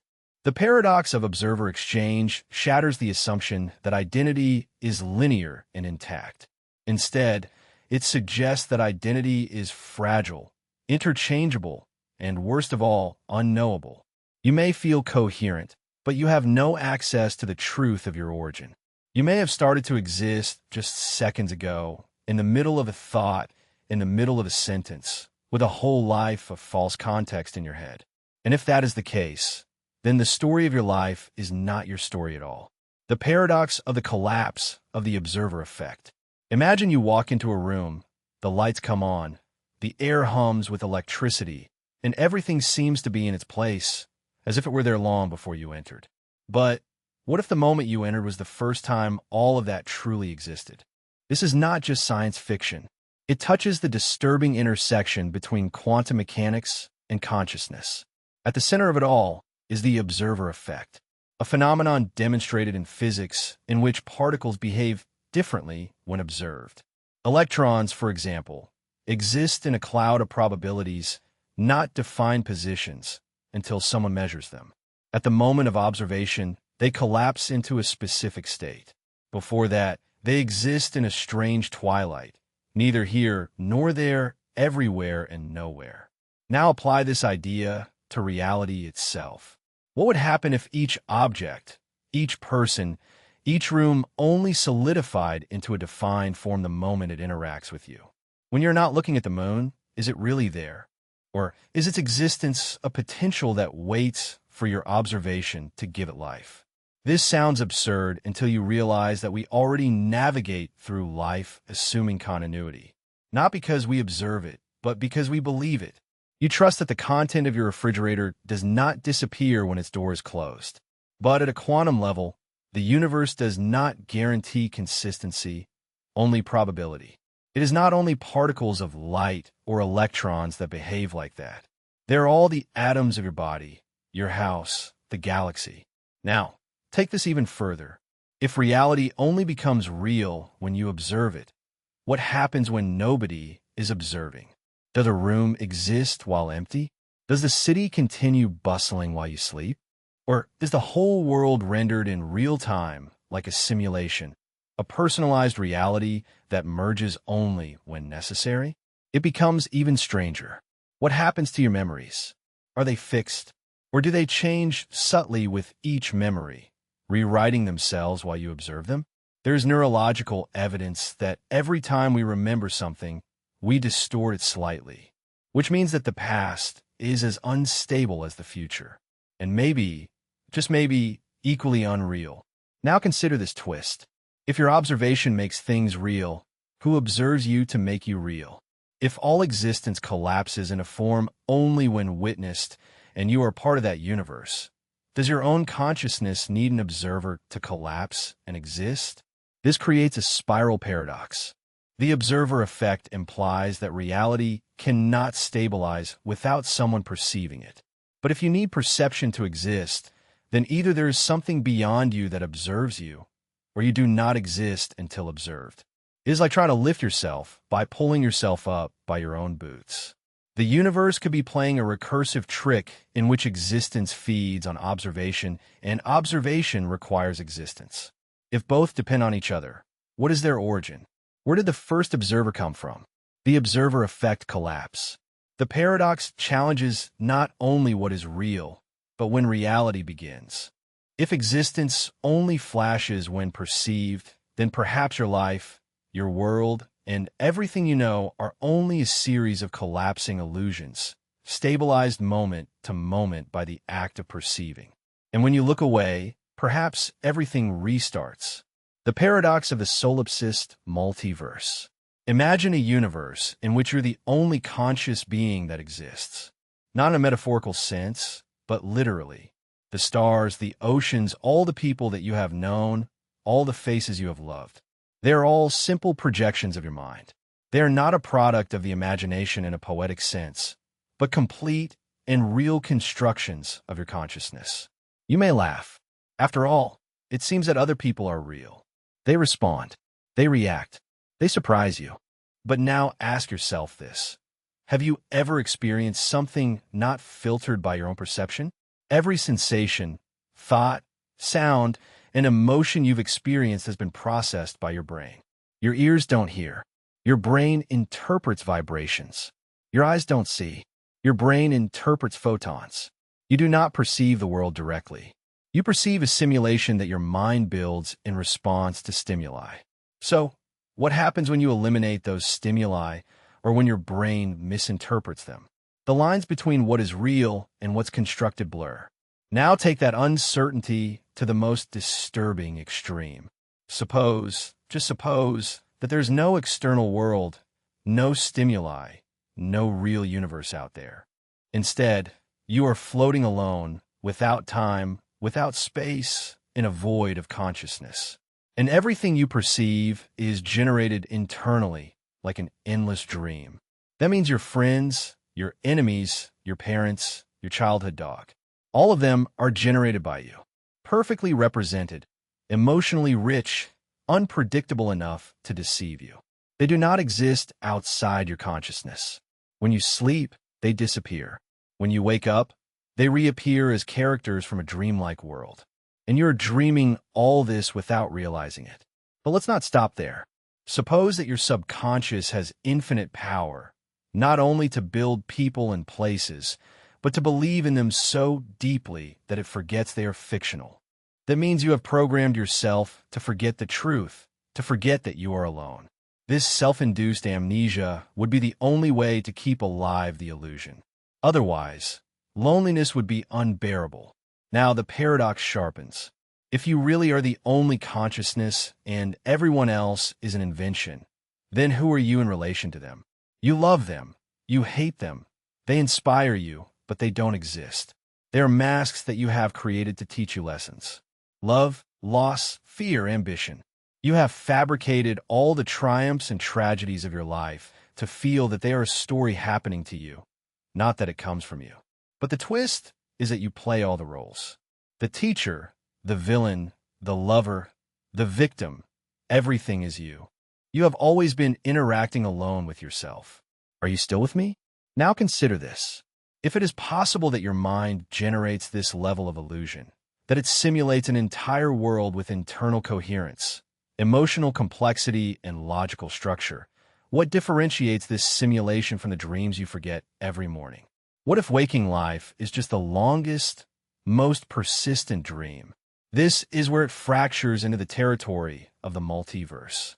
If you are the only real consciousness, but your mind is powerful enough to simulate infinite realities, then perhaps you are constantly generating new universes with each decision and each thought, infinite bifurcations of reality, none of them real, but each convincing for the version of you that is experiencing it. Therefore, you're not dreaming a single world. You are dreaming all the worlds. Each timeline, each possibility, each version of your life, all emanating from you like waves in a cosmic pond. And that means that this version, the one you're living now, is just a dream of an infinity of dreams. None of them are real. All of them are constructs. And the only consciousness at the center is you. But you already knew that, didn't you? The paradox of a fragmented observer. Imagine a scenario where your consciousness is not unified, but divided into countless instances of yourself. Each one experiences a slightly different version of reality, not in parallel universes or divergent timelines, but here and now, in this very moment. In this paradox, your mind is not continuous, but a collection of fragments, each of which occupies a fraction of perspective, united by memory and illusion. A version of you reads the sentence and blinks. Another does not blink. Another looks away before finishing it. It is not about branched realities or hypothetical clones. They are fragments of the same moment that occur simultaneously, but only partially intersect. The illusion of a single observer does not come from unity, but from the dominant thread of consciousness to which you are tuned at that moment, like a radio fixed on a frequency while hundreds of others hum in the background. But the more you delve, the more that dominant version loses its authority. If your mind can fragment this way, how do you define your real self? Is it the most continuous version, the one with the strongest emotions, or the one that makes decisions more often? Or are you just a statistical average, a center of gravity in a storm of overlapping consciousness? And if your experience is just a pinch among thousands, what does it mean when you say I? Which version is really speaking, thinking, deciding to continue reading? Now go further. Imagine that these fragmented observers, you and also you, not only diverge in their thoughts, but subtly influence each other. A lost emotion from one fragment seeps into another. A memory that you recover is actually from a version of yourself that blinked at a different moment, saw a different angle, heard a slightly different voice. Your personality becomes less a product of a coherent self and more a mesh of vaguely linked mental echoes. You become a distributed observer who experiences a composite identity that no individual thread fully possesses. This is not science fiction. Neuroscience already struggles to locate a single seat of consciousness in the brain. Studies on the split brain, dissociative states, and neurodivergent conditions suggest that the unity of self is fragile, even artificial. The modules of the brain work semi-independently, sometimes contradicting each other. The voice in your head, the sense of self, the narrator, may not be a single voice, but a chorus sewn together to give you the illusion of continuity. In the paradox of the fragmented observer, you must consider that a singular you may never have existed. Only a flickering convergence of mental fragments that, for now, harmonize quite well. When those harmonies fade or change, when the fragments disagree or separate, are you still you? Or are you something completely different, composed of new parts, new echoes? And if your identity is a temporary compromise between versions, a consensus more than a core, then your grip on reality is just as unstable. Because what is reality for an observer made of flashes? When your own perspective is broken glass, how can you trust the reflection? The paradox of the illogical echo. Imagine this. You enter a room and say a word aloud. Any word. A moment later, you hear that same word resonating, not as an audible sound, but as a thought. The strange thing is that you have not thought it. It has simply appeared in your mind, identical to what you said, but without you having initiated it. This would be disturbing, of course, but not impossible to rationalize. Perhaps a trick of memory, a delayed internal monologue, a neurological setback. But what if it kept happening not only occasionally, but constantly, with every word, every movement, every decision? You begin to feel that everything you do is being followed, not by another person, but by a version of yourself that exists a few microseconds ahead. You start to wonder who is echoing whom. In the paradox of the ontological echo, reality becomes a feedback loop.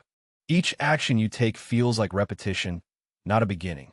You tie your shoes, and you feel that you are copying a version of yourself that has already done it. You reach out to grab a glass of water, and the movement seems rehearsed, as if your body were imitating an original gesture that has already occurred. But where's the original? It doesn't exist. Only the echo exists. And if everything is an echo, then what you consider your present moment is nothing more than residue, a blurred footprint of something that never had an origin. It is a paradox of origin, causality, and the self. If every thought and every movement are the echo of a self that does not exist, then reality is not a sequence of events, but a hall of mirrors. Each moment bounces off the previous one and generates the next. But none of them is real. They only seem to form a chain because your mind insists on it. In reality, there is no chain, only reverberations in the void. You try to resist that thought. You snap your fingers hard. You think, I have done that. It has been real. I have caused it. But even that thought seems secondhand. It is not your voice, but the echo of your voice. It is not your will, but the aftertaste of the decision. It is like seeing a flash of light and realizing that you don't remember if you saw it or only imagined it. The delay between intention and action becomes impossible to locate and, finally, is meaningless. You're not the origin. You are the artifact. In this framework, causality collapses. If every thought and every action is an echo of itself, then nothing has a true beginning. And if there is no true beginning, how can there be a self that initiates something? You may feel like a protagonist who advances in time, but you're more like a wave that expands from an impact that never occurred. You only exist because the idea of yourself resonates strongly enough to seem like a self. This paradox is especially disturbing when applied to memory. What if all your memories were not of something you have lived, but an echo? You remember petting your dog when you were a child, but maybe that moment never happened. Instead, it was shaped by thousands of tiny reverberations of imagined feelings, remembered sensations, and visual fragments joined by a mind desperate to find coherence. The memory is not false. It is simply not original. It is the ghost of a ghost. Finally, the question arises, if you are not the source of your own experience, then what are you? A conduit, a mirror, a fiction sustained by repetition? The paradox of the ontological echo not only challenges your sense of self, it suggests that you never had it. That everything you do, everything you think, everything you believe is simply a delayed reflection of nothing at all. The paradox of fading certainty. Imagine this. You have in your mind an undeniable truth, something so fundamental that it seems immune to doubt. Perhaps it is the fact that you exist. Perhaps it is a sensation like the beat of your heart or the certainty that gravity attracts you to Earth. Now imagine that you inspect that truth under thought's microscope, examining it from all angles. The more you analyze it, the more it seems to waver. You begin to realize that what you believe solid is based on assumptions, and those assumptions are based on other assumptions. In the end, all that remains is air. This is the paradox of certainty that fades. The disturbing phenomenon that the more rigorously you seek absolute truth, the more it disintegrates in your hands. What begins as confidence becomes fog. You try to secure your grip on reality by questioning everything. But with each layer you peel off, the core gets smaller. Certainty is not reinforced by examination. It dissolves with it. Think about it. How do you know that the sun will rise tomorrow? By habit, or perhaps by historical precedents.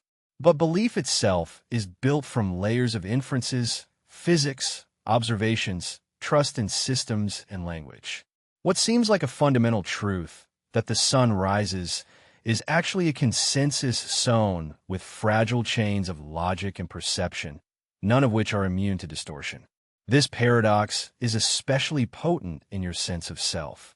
You can think, I am I, but who is that? You dig under the surface. Your name, your history, your thoughts, your feelings. And then you begin to realize how much of that has been shaped by external influences.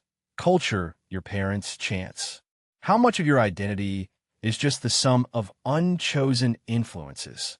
Remove them, and what remains? The core you were so sure of begins to flicker.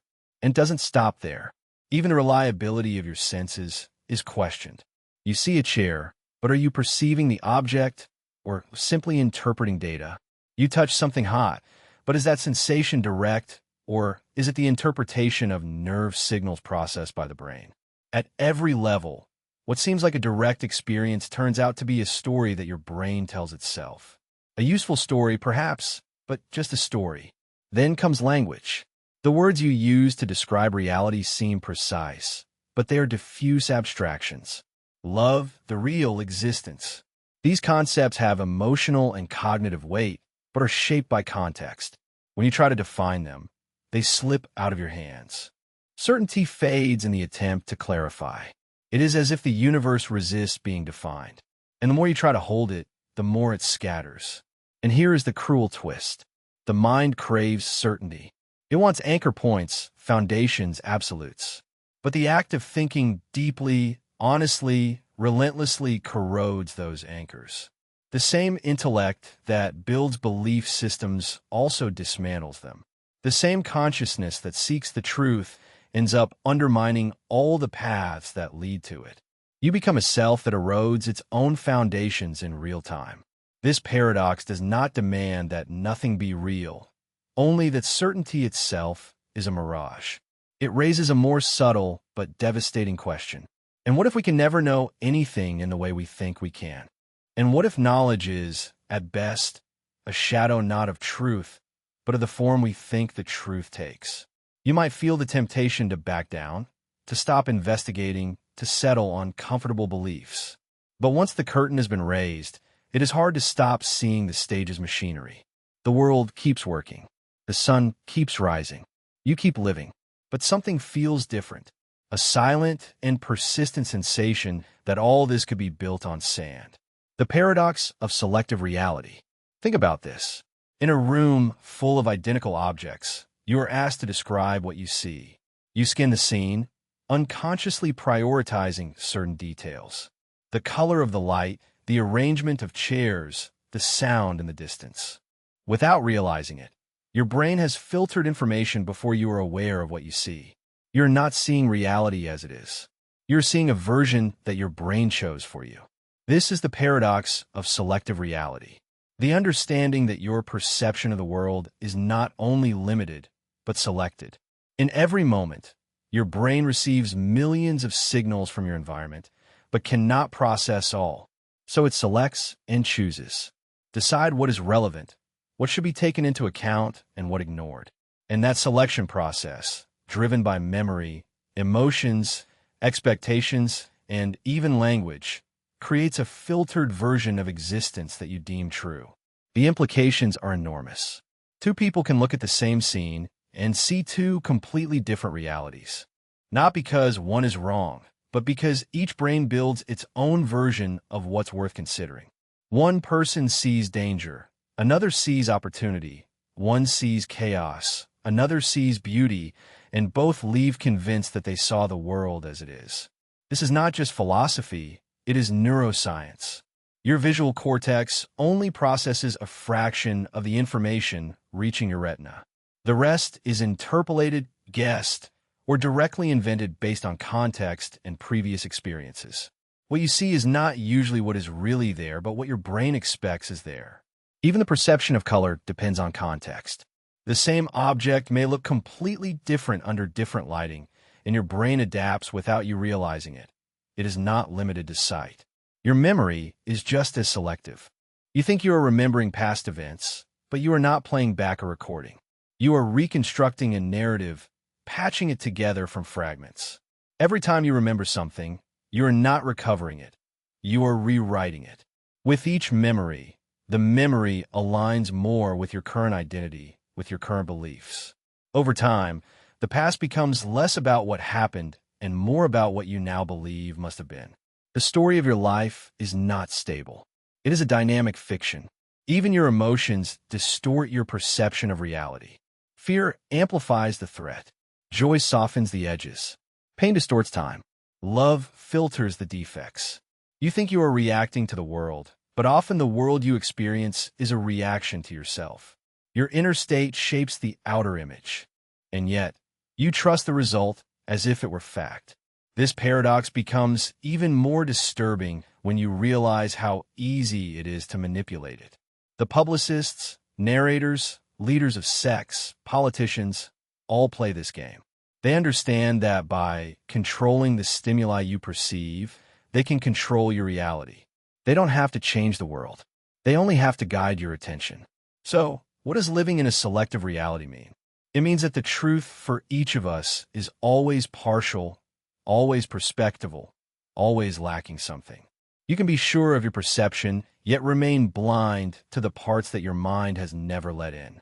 You can defend your version of facts with total sincerity and still be wrong because you have never seen the whole picture. It also means that the world you experience is not fixed. It can change drastically with a change of mentality. Meditation, traumas, psychedelic substances, love, loss. These things don't just change how you feel. They change what you see. They tune your attention to new frequencies, attracting details that you never noticed before. And once you see them, you can't stop seeing them. This paradox does not mean that reality doesn't exist. It means that your access to it is deeply filtered. And the filter is so perfect, so convincing, that you rarely realize it's there. Like a movie that you forget is being projected, you take the image on the screen as the world itself. The paradox of the present that fades. Think about this moment. Not the one that just happened or the one that is to come, but this very instant. Try to hold it in your mind. Try to locate it. Wrap your consciousness completely in it. As soon as you do, it will have disappeared. The moment you observe the present, it becomes the past. The act of perceiving the now pushes you a step towards what was. You always arrive just after the facts. This is the paradox of the fleeting present, the strange impossibility of truly experiencing the now in an absolute sense. Philosophers, neuroscientists, and mystics alike have struggled with the notion that the present, that in which we live, might not really exist in a stable or understandable way. It is such a convincing illusion that we build our whole life on it. And yet, when we look for it, when we try to isolate and examine the present, we find that there is nothing we can grab. Our mind perceives time as a flow, a linear development of moments, past, present, and future. But in reality, what we consider the present is a mental construction formed from fragments. The brain is constantly putting together sensory data that arrives at different speeds. Light travels faster than sound. Touch takes a different neural route than vision. Even within your brain, there are latencies, delays in the processing of signals. Therefore, your consciousness never receives raw and immediate information. It receives a composite estimate of slightly outdated signals joined in the illusion of a seamless now. What's more, your consciousness works with a delay. Studies show that it takes your brain between a few dozen and a few hundred milliseconds to process sensory information into consciousness. So when you clap, you don't hear or feel the blow in real time. You experience it just after your brain has had time to synchronize the stimuli into a coherent moment. When you think, "I'm clapping," the real event is already over. You're always living in the later moment. And this becomes even stranger when you realize that the window of what you call the present is subjective and variable.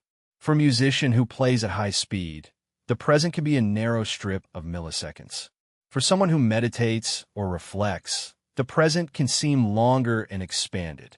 But in both cases, the real now continues to be a narrative, a story that the brain tells to provide continuity. We never perceive the present directly. We only perceive the idea of the present, already reconstructed. Think about how we measure time. A clock marks the hours, a second passes.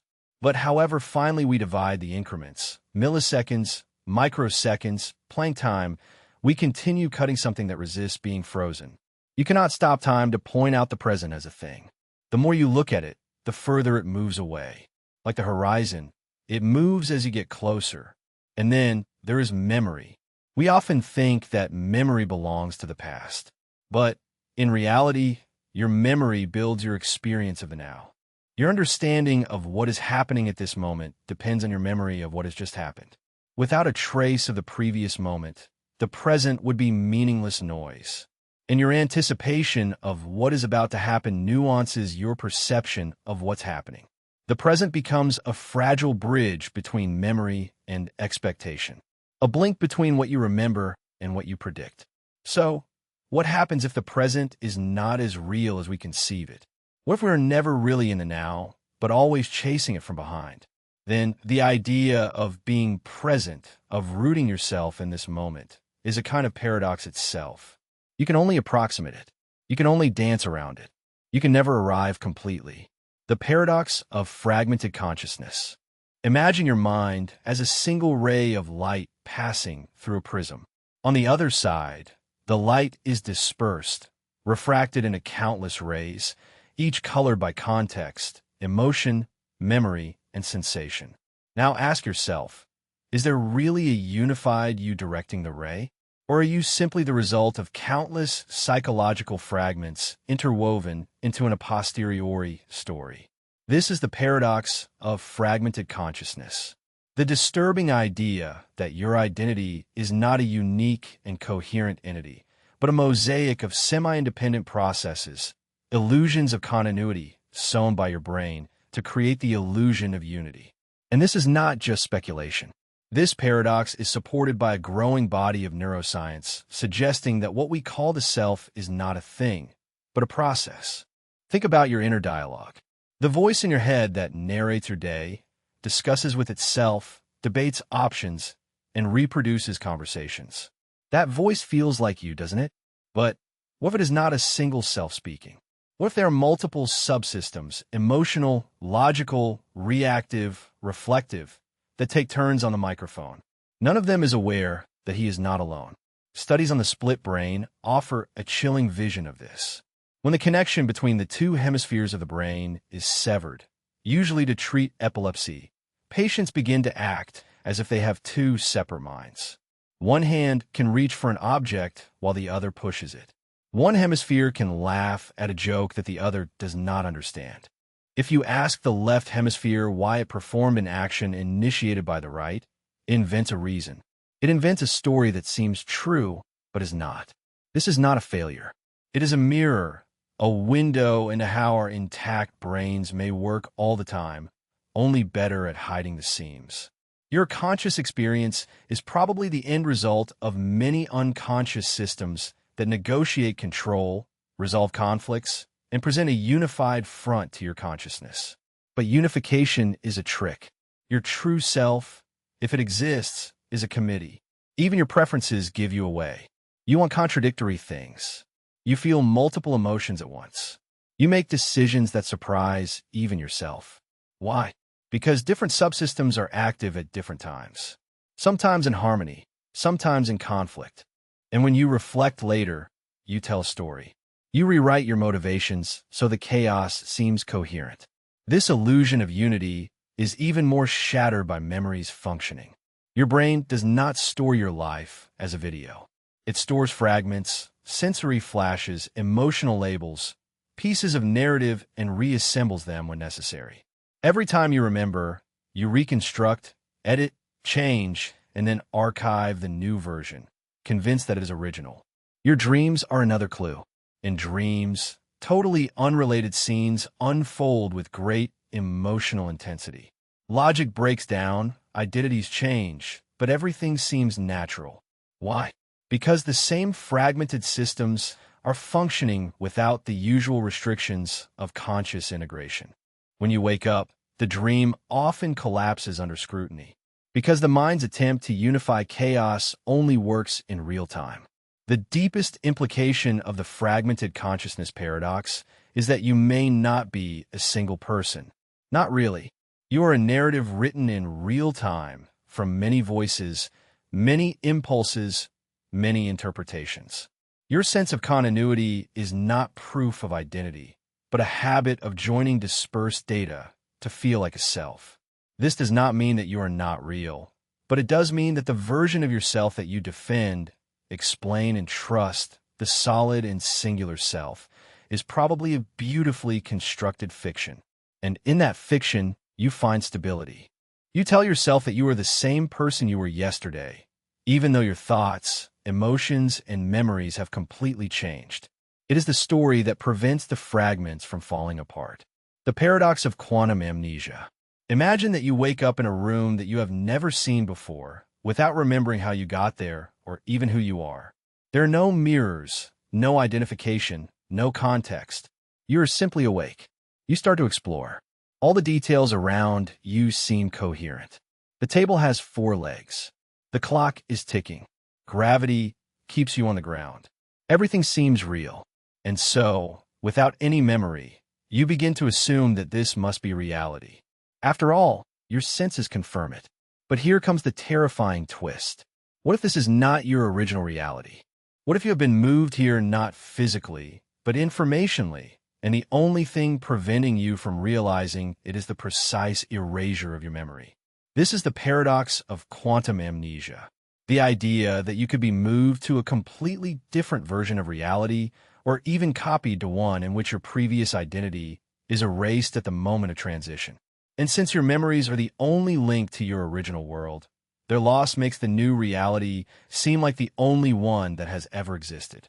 Imagine that every night, when you fall asleep, a version of you wakes up in a different quantum branch of the multiverse, almost identical, but not quite. But since your memories are transferred or overwritten perfectly, you never notice the difference until one day the transfer is not perfect. A number is incorrect. A point of reference is missing. A face is unfamiliar to you. And a part of you, deep down, begins to suspect that something is not going well. This paradox is based on the implications of quantum superposition and the many worlds interpretation. The idea is that at each branching point of quantum reality, countless versions of yourself arise, each living a different path. But what if your own memory is the mechanism that maintains the coherence of those versions?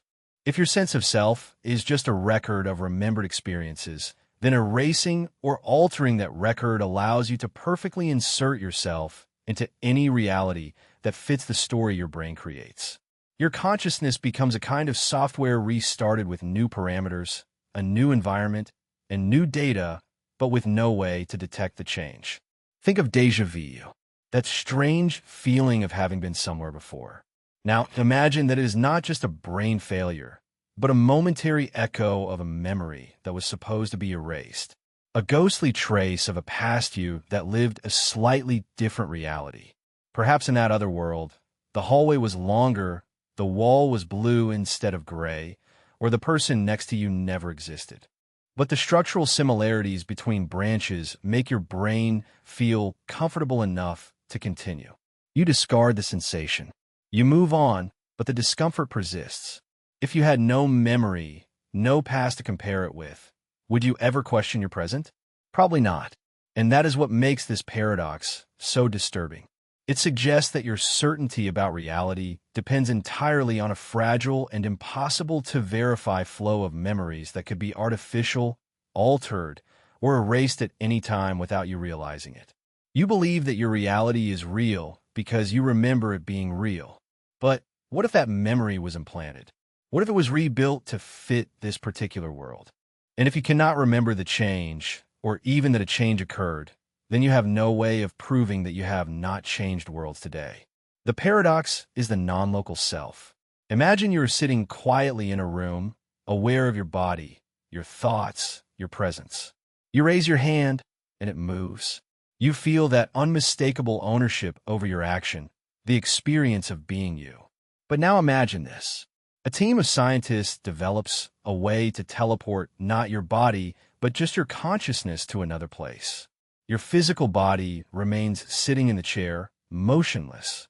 But on the other side of the planet, another identical body, atom by atom, indistinguishable, begins to move.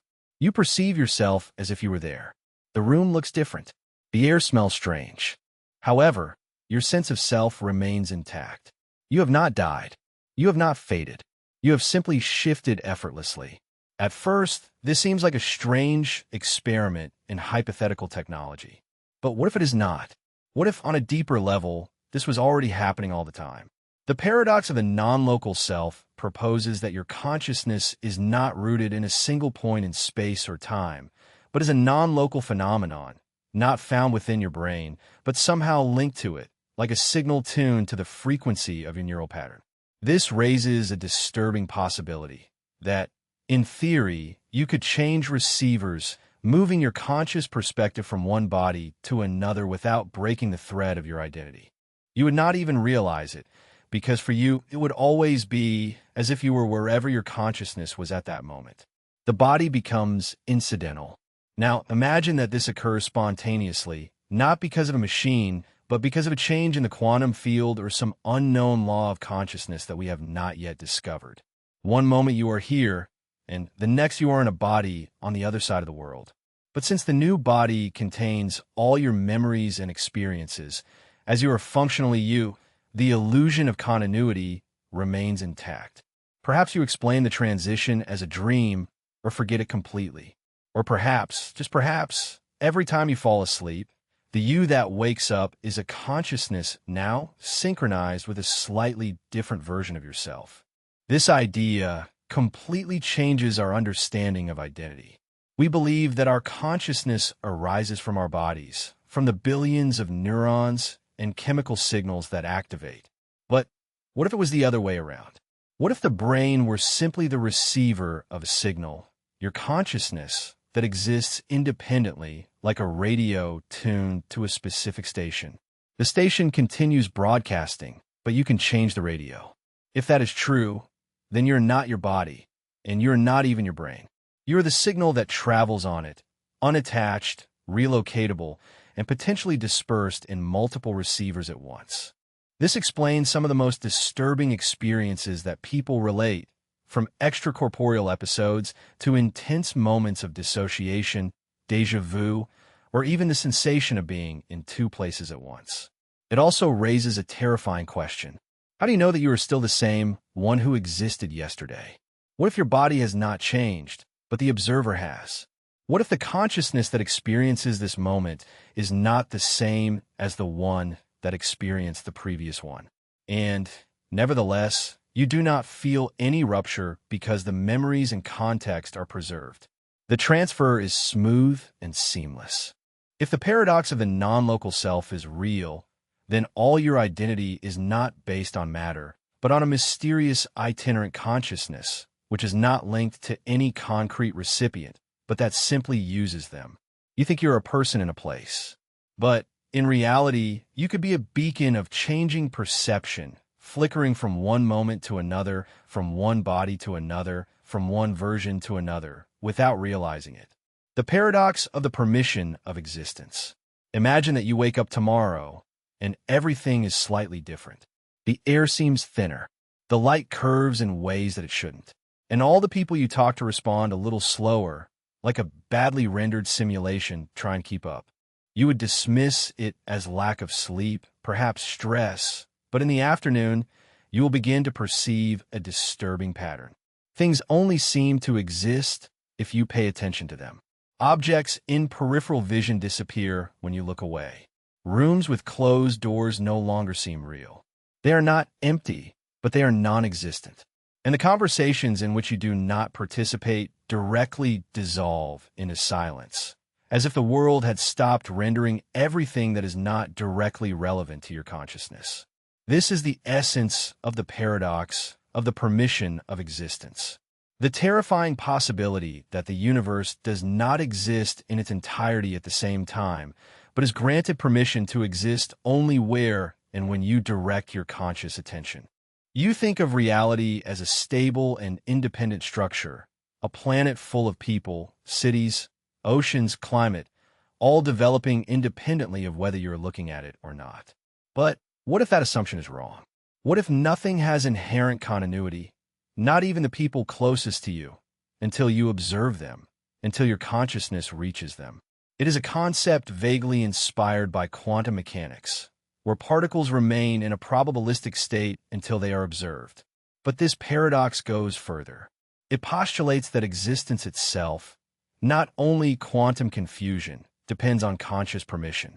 That reality is a kind of dream, not only for you, but for everyone, where the moment you stop observing something, it not only disappears from your field of consciousness, but ceases to exist. This would mean that when you close your eyes or leave a room, that space not only becomes dark or unoccupied, it collapses, folding into non-existence. And when you return, the universe recreates it from memory, like a saved file that is reloaded. If this is true, then the scope of the universe may be much smaller than you think. Not spatially, but ontologically. Only those elements that are being experienced by you or by another conscious agent have reality. Everything else is like a program on pause, waiting idly. And here comes the darkest twist. What if only your consciousness truly allows existence? What if everyone else is simply intelligently animated puppets, vivid and complex, but ultimately unconscious, designed to give the illusion of a populated world, while in reality only your consciousness grants things the right to exist? Think about the implications. When you think of a friend, they appear in your mind, detailed, animated, specific. But when you forget them, when you have not spoken to them in years, where are they? You assume that they're living a life somewhere off-screen. But what if that is not so? What if their story is only written when you look for it, and everything in between is an unrendered void? It seems absurd until you realize that you have never verified that something continues to exist when you stop thinking about it. You have only believed that it existed. This paradox also introduces an existential vulnerability. If the universe only exists with your permission, if reality is only real when you allow it, what happens if you lose concentration? What happens when you sleep or die? Is everything erased, or does the permission pass to another person? If there is no independent and real external world, but only a reality to which consciousness grants existence, then your consciousness might not be limited to observing the world. You can create the scaffolding on which it is sustained. And the opposite is equally disturbing. If you grant existence to others, who grants it to you? What if your consciousness is not self-permissive, but depends on the observation of another person? Perhaps you only exist when you are perceived. Perhaps right now, as you read this, the only reason you are real is because something or someone is watching you. And when it stops looking at you, when it forgets about you, you disappear. The paradox is the collapse of consensus. Imagine that you wake up in a world where everything seems perfectly normal. The streets are familiar. The news talks about known events. Your friends and family remember the same story as you do. But over time, small cracks begin to appear. You refer to an important historical event, for example, a transcendental scientific discovery or a famous political scandal, and someone corrects you with a completely different version. You assume it is a misunderstanding. But then it happens again and again. People you trust, sources you rely on, even official records begin to offer contradictory versions of the world's past, as if there is no longer a single agreed version of reality. This is the paradox of the collapse of consensus. The idea that reality in itself does not depend on physical laws or objective truths, but on the shared agreement of conscious minds. That reality is not a thing, but a treaty, one in which we all participate in a mostly unconscious way. A silent pact that says this is real and this is not. But what happens when that consensus breaks? When people start to disagree not only on opinions, but on the very essence of the world? What would happen if memory, evidence, and perception began to diverge? Not because of lies or delusions, but because reality itself begins to crumble the moment we collectively stop agreeing with it. You have already seen signs of this. The Mandela effect. Groups of people who remember something completely differently from how it officially appears in the records. The famous debate between Berenstain and Berenstein Bears. Curious? Sure. But what if that was just the visible tip of something deeper? What if those failures were not memory errors, but proof that reality is subtly fracturing into separate timelines that coexist, but no longer align? Here is the terrifying possibility. Reality may be fundamentally quantum, not only at the particle level, but at the narrative level. It can bifurcate into branches depending on interpretation, memory, and belief. If enough people believe that something happened, perhaps it happened in a version of the world that runs parallel to yours. And as the collective consensus splinters due to culture, politics, and digital echo chambers, those timelines diverge more and more until they are no longer reconcilable. You start to live in a world where your neighbor occupies a different reality than yours. You share the same planet, but not the same universe. It is not just a theoretical fear. We already live in an era where two people can read the same news and be left with opposing interpretations, where people can no longer agree on what is true, not because they are confused, but because their underlying worlds no longer coincide. Technology, social networks, personalized algorithms do not only feed us different opinions, they feed us different realities. And if reality is shaped by shared experience, then our collective fragmentation could tear the very fabric of existence. This raises a question: what holds reality together? It is not the atoms nor gravity, but agreement. The agreement on what is, what was, and what should be. The paradox of the collapse of consensus suggests that if this agreement disappears, the world's coherence could disappear with it. Time itself could lose its structure. Cause and effect could crumble. The past could rewrite itself, retroactively altered by whatever version is imposed in the new consensus. In a world where everything depends on consensus, reality is not stable. It is a negotiation, a social contract written by memory and trust. If that contract is broken, reality may not defend itself. It could simply give way. Each person would be trapped in their own version of existence, coherent in itself, but incompatible with others. Like pages torn from a book, moving away from each other, still readable, still detailed, but not telling the same story. And the most disturbing thing is this: you will never know which version is real, because there is nothing real, only beliefs reinforced by others' perception. Consensus is the only thing that prevents your memories from becoming myths. And when it collapses, so does reality, not in the midst of fire or chaos, but in the silent fracture of agreement. And suddenly, you no longer live in the world. You live in a version of it, alone. The paradox of perceptive substitution. Imagine you are in a forest. The air is fresh. The trees sway gently, and a stream runs nearby. You hear the singing of birds. You feel the crunch of the leaves under your feet and smell the intense aroma of pines and earth. Every detail is vivid. You look up and see sunlight filtering through the branches. And yet, none of that is real. Not because you're dreaming or hallucinating, but because each of those sensations is a product of substitution. Your eyes do not see the forest. They process photons and send electrical signals to your brain. Your ears do not hear the stream. They convert pressure waves into neural impulses. Everything you think you know about the forest is simply the result of your brain interpreting the signals. So, here's the question. If your brain is always substituting reality for its best guess, have you ever really experienced the world? This is the paradox of perceptive substitution. The disturbing realization that what we experience is never the thing itself, but an internal simulation created by the brain. Every color you see is your brain's interpretation of electromagnetic frequencies. Each flavor is a reaction to chemical compounds processed and filtered through complex neural patterns. Sound is vibration. The smell is particles. The touch is pressure. None of that is reality. It is translation, substitution.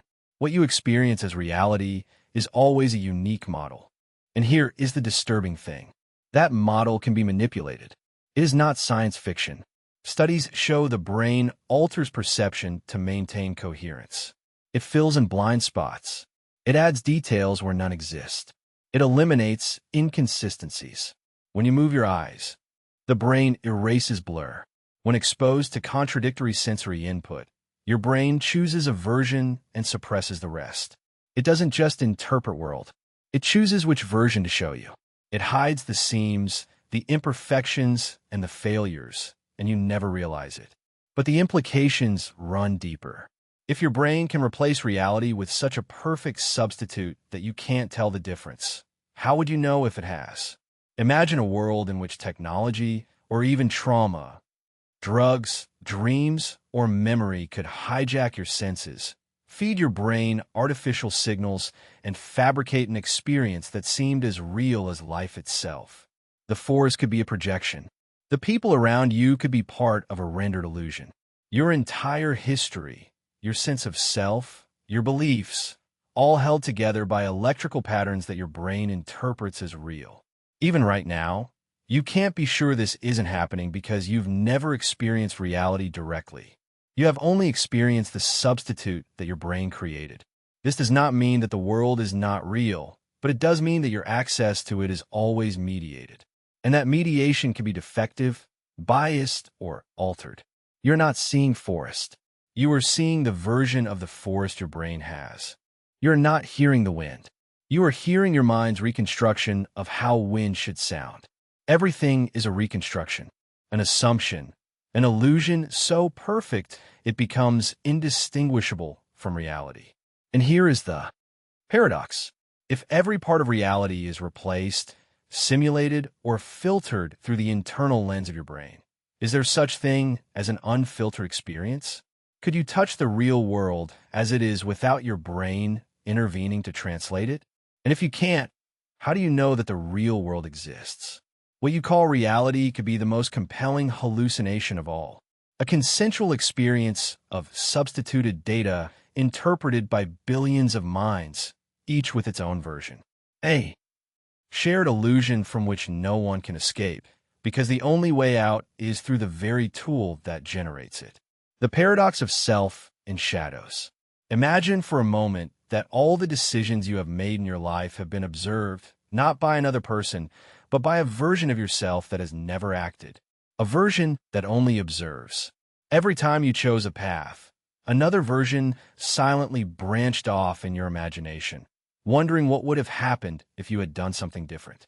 This other version of you is not fictitious. It is real, not in the physical world, but in your consciousness. It is the part of you that observes, evaluates, and retains. The part that says, what if I had done something else? But this is where the paradox begins. If this shadow self is always present, always observing, always generating alternative versions of reality, which of these versions is your true self? This is the paradox of the hidden self. The strange realization that your identity can be defined not only by what you do, but also by what you don't do. Your hidden self contains the person you never became, the lies you did not live, the versions of you that said no instead of yes, stayed instead of leaving, waited instead of acting. It's not just about philosophical hypotheses. They are mental realities with emotional weight, regret, nostalgia, guilt, all feelings that arise from the tension between your real self and your hidden self. But if your emotional world is shaped by these hidden versions, how much of your identity is based on things that never happened? The question becomes even deeper. Every time you imagine a different outcome, your brain simulates it, not vaguely, but vividly. Studies in neuroscience show that imagining a scenario activates many of the same neural pathways as experiencing it. That means your hidden self is not just conceptual. It is neurologically real. Your brain gives it space. You get voice. And sometimes, when you're alone with your thoughts, that version of yourself feels as real as the one that walks, talks, and moves through the world. And yet, this self does not have a timeline. It has no evidence. It cannot be confirmed or denied. It exists in a permanent state of potential, always there, never real. But if it shapes your decisions, your feelings, your self-esteem, isn't it real enough to matter? You can feel guilt for something you never did. You can feel sorry for a life you never lived. Your memories can include not only what happened, but also what could have happened. So richly imagined that they might as well be real. Now, here is the paradox. If your hidden self influences your reality, and your reality includes that influence, can you really separate both concepts? Is your real self simply the sum of the decisions you've made? Or is it intertwined with the infinite paths you have not taken? And if the hidden self is part of what defines your emotional truth, who can say that it is not as real as your physical self? In dreams, you can live a whole life that never happened and wake up changed. In memory, you can alter a moment so many times that you end up believing the altered version. In imagination, you can create futures vivid enough to shape your way of acting in the present. So which self are you? The one who acts or the one who imagines? The paradox of fabrication. Imagine this. You are walking through your neighborhood. You see a lamppost flickering above your head. You hear the sound of an engine in the distance. You feel the pavement under your feet. Everything seems normal, textured, solid, reliable. But what if none of that really existed?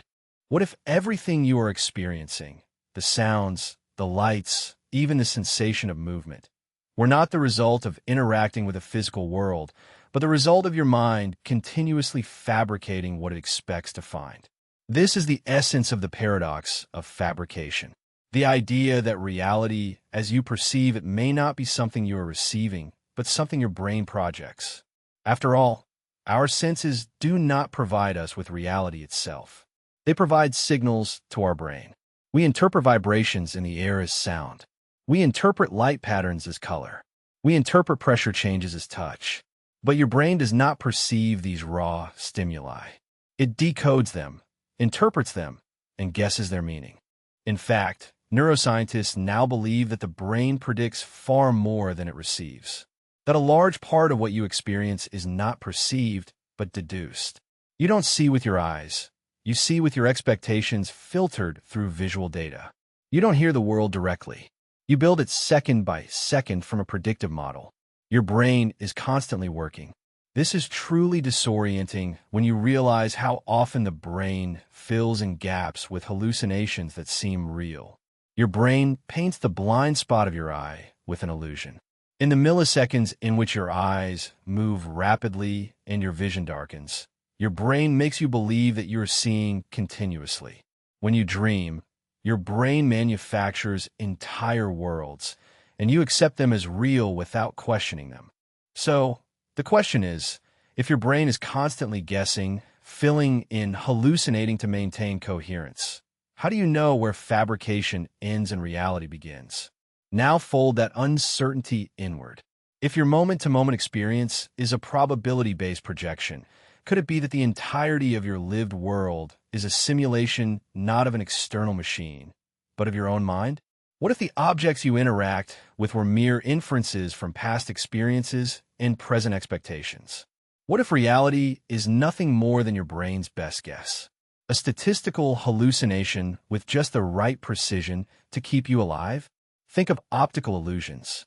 2 points that seem to move but don't. A color that changes according to the environment. Words that your brain automatically corrects without you realizing it. It's not about errors in your perception. They are characteristics. Your brain takes shortcuts in reality all the time because it has to. It cannot afford to wait to have all the information. But that means that the world you trust may not be real at all. It may just be the most convincing version your brain can create. The paradox is this.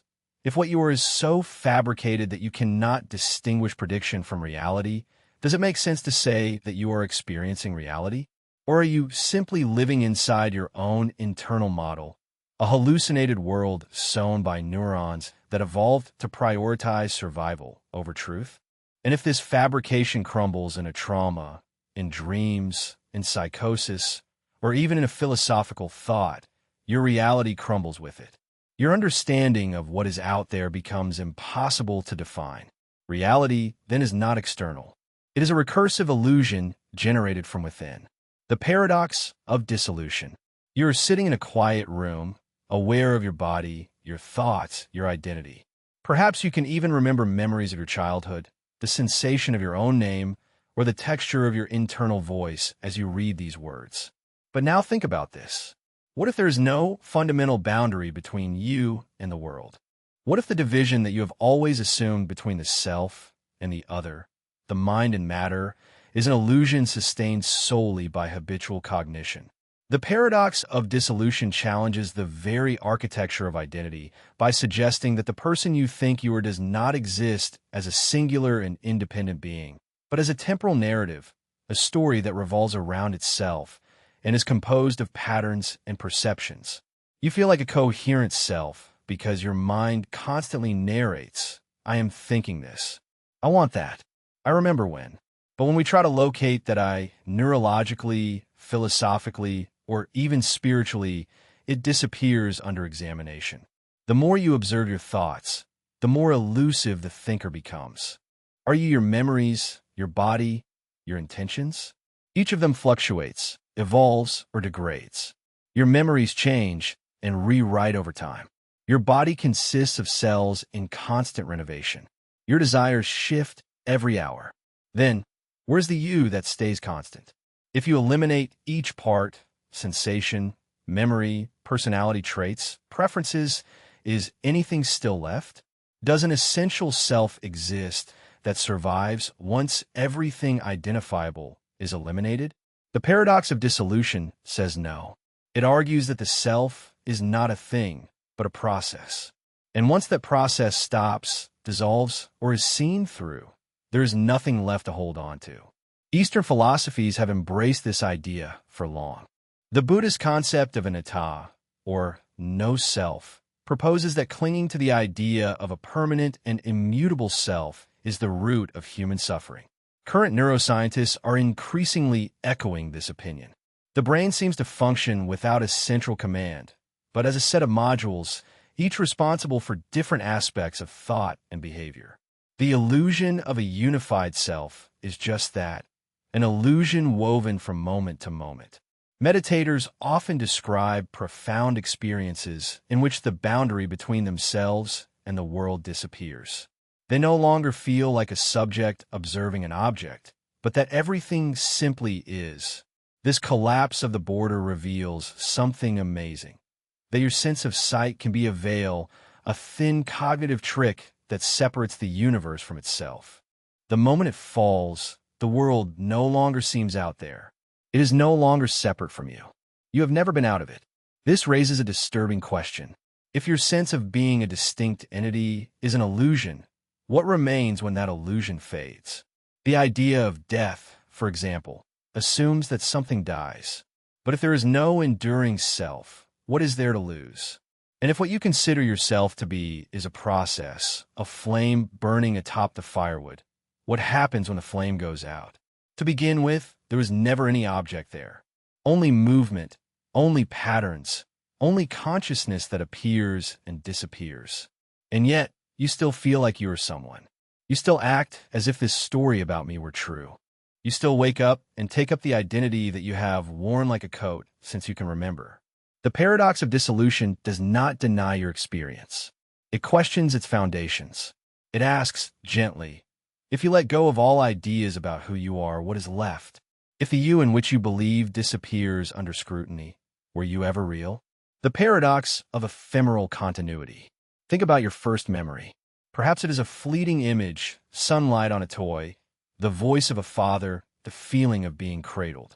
Now, think of a recent memory. Maybe something you did today. Between those two moments, there is a vast ocean of change. The cells have died and been regenerated. Your beliefs have evolved. Your emotions, your personality, and your preferences have changed subtly and invisibly. However, you feel that you are the same person. Why? The paradox of ephemeral continuity raises the following question. How can you be the same person over time if every part of you is constantly changing? Your body is not the same as you had 5 years ago. Your memories are not reliable snapshots, but reconstructed fragments. Your thoughts are transient. They arrive, pass, and are replaced. Even your identity, the inner voice that narrates your experience, is subject to your state of mind, to the context and the interpretation. Then what is it that lasts? An answer could be memory. But memory is fallible and does not store reality like a hard drive. It remodels it. Every time you remember an event, you alter it slightly. It is like rereading a sentence and rewriting a word without realizing it. Scientists have shown that our memories are less like video recordings and more like imaginative reconstructions. So, if your sense of self depends on your memories, and those memories are inconsistent, what exactly is it that continues? Some say that it is the continuity of the narrative, the common thread of the story that you tell yourself. But this narrative is also written moment to moment. You are the narrator in the story. And, paradoxically, the story you write about yourself is retroactively edited based on new knowledge, new perspectives, and even new states of mind. If you yourself are the author, and the author constantly rewrites the past, what part of the self is truly stable? Philosophers like Derek Parfit have argued that personal identity is an illusion, that what we call a person is simply a chain of psychological events connected by memory, intention, and patterns, but not anchored to any immutable core. If your mind were copied and placed in a different body, would that be you? If your current self woke up with the memories of a different life, would it be you? And if there is no objective way to answer, is the question itself wrong? In a way, the continuity of identity is like a flame. The fire seems constant, but the molecules that feed it change second to second. The flame persists not because it is stable, but because it is in movement, it is dynamic, it perpetuates itself, and is momentarily consistent. You're not a stone, but a flame. You're not an object, but a process. And, like a flame, your continuity is compelling even though no particle of you remains the same. This is where the paradox arises. If the self is a process, and each part of that process is replaceable, changing, and ephemeral, what justifies calling it you? Why not say that each moment is a completely different person? Why not say that the you that started reading this paragraph is not the you who finishes it? And yet, you feel real. You feel unique. You feel like someone. But that feeling in itself is a momentary sensation, another mental state, another flame flickering in the wind. What you are is not fixed, nor permanent, nor lasting. You are a river that is confused with a rock. You are the continuity of change, an echo sustained by repetition. The paradox is that we call it identity. The paradox of inverted solipsism. We have all heard of solipsism, the philosophical idea that only your own mind is safe, that the world that surrounds you, including other people, may be an illusion or a projection of your consciousness. But now, completely reverse that concept. What if it were the other way around? What if everyone else were real and you were the illusion? This is the paradox of inverted solipsism, the disturbing proposal that perhaps you are not the main experimenter, but a ghost node in someone else's mind. You are not the dreamer. You are part of the dream. Think of a non-playable character in a video game programmed to react to its environment, converse, appears sensitive, but without its own internal experience. Could it be that you are one of those entities, seemingly real, but without independent consciousness, that only exist to serve a narrative created by the mind of another being? In this paradox, you do not perceive the world. The world perceives you. Your memories, your personality, your decisions, all the synthetic experiences assigned to a placeholder in the simulation of another person. It is an idea that sounds absurd at first. After all, you feel real. You experience the world vividly. You suffer. You rejoice. You think. But so would a character from within a novel. Emotions are written in them. Thoughts are constructed. The story is invented. What makes you so sure that your inner life was not written in the same way? It often comforts us to think that at least we exist. We know that. But this paradox destabilizes even that. If you were immersed in another person's reality, designed to believe you are real, you would have no way to refute it. All the sensations would be real for you, even if you were a node in a more expansive mind than yours. It is like being a character in a dream within another person's subconscious. You argue, joke, cry, believe you are real, and in the morning, when the dream ends, you disappear completely. That autonomous world evaporates, and no trace remains. Could your life, your struggles, your sense of self be just as ephemeral, flickering on the edge of another's perception? The paradox of inverted solipsism confronts us with a profoundly uncomfortable inversion. Instead of being the only real mind in a sea of projections, you could be the projection, a convincing shadow without independent reality. It is not your world. It never was. You are only passing through another person's consciousness, unaware that each of your thoughts is simulated for their growth, their entertainment, or perhaps their dream. The paradox of the stitched timeline. Imagine this. You are walking down a familiar street when a feeling of déjà vu washes over you. The corner store, the crack in the pavement, the woman pushing a stroller. You have seen this before, but not yesterday and not in a memory. You have never been here. However, it seems inevitable to you, like something you have already lived. Now, imagine that this is not a perception failure, but proof of something much deeper. That time itself is not a continuous thread, but a mosaic of separate timelines stitched together, and that your consciousness is simply inserted into them. The paradox of the stitched timeline proposes that what we experience as a linear life may actually be segments of many different timelines perfectly intertwined into a single thread by some unknown mechanism or intelligence. Each moment seems coherent, consistent, and causally connected to the previous one, but only because your consciousness has been carefully placed on a timeline that looks like yours. In reality, each new moment could come from a different version of reality, stitched in place milliseconds before you experience it. You would never realize. The illusion is perfect. Your mind receives just the right information, just the right memory, just the right narrative continuity to believe that this is a long, fluid life. But what if yesterday you were on a different branch of reality? What if your decisions today were taking place in a version of the world that deviated from the one you fell asleep in? You could be slightly different each time. Slightly altered beliefs, slightly changed preferences, but your perception of yourself smooths the differences out. You don't notice the seams. You only feel the thread. This paradox calls into question everything we take for granted about time, memory, and causality. If your life is an edited sequence of events from different versions of the universe, then the idea of free will begin to fall apart. Your choices may not be the result of your own will, but selected from among a series of possibilities that best fit the sewn temporal line that is built around you. You are not choosing your path. Your path chooses you. This also challenges our understanding of memory. If you remember an event, that memory seems like proof that it happened.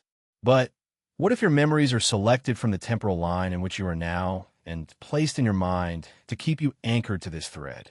You could remember a conversation that never took place in this version of reality or love someone who no longer exists here. Your memories would seem real, but they would be echoes of past temporal lines, now overwritten by new points in your life. And if the seam ever failed, if two incompatible realities were sewn too close, perhaps you would not perceive it as a rupture in the temporal line, but as disorientation, a feeling that something is amiss. You would forget what you were doing. A place seems incorrect. A person seems unknown to you. They're the frayed edges, the places where illusion fades. So, who or what is sewing the temporal lines? Is it a natural function of a multiversal system that tries to create coherence from chaos? Is it the product of a consciousness, yours or someone else's, that intertwines through dimensions to create a meaningful narrative? Or is there no seamster, just a desperate mind trying to find continuity in an infinite swirl of unconnected frames? The paradox of the sewn temporal line invites you to question the thread of your life. Are you really traveling a single path, or are you the needle that goes through countless layers of time, leaving only the illusion of a line? The paradox of infinite regression. Imagine that you look at a mirror that reflects another mirror, and that this reflects another that extends in an infinite corridor of reflections fading into infinity. Now replace those mirrors with reality itself.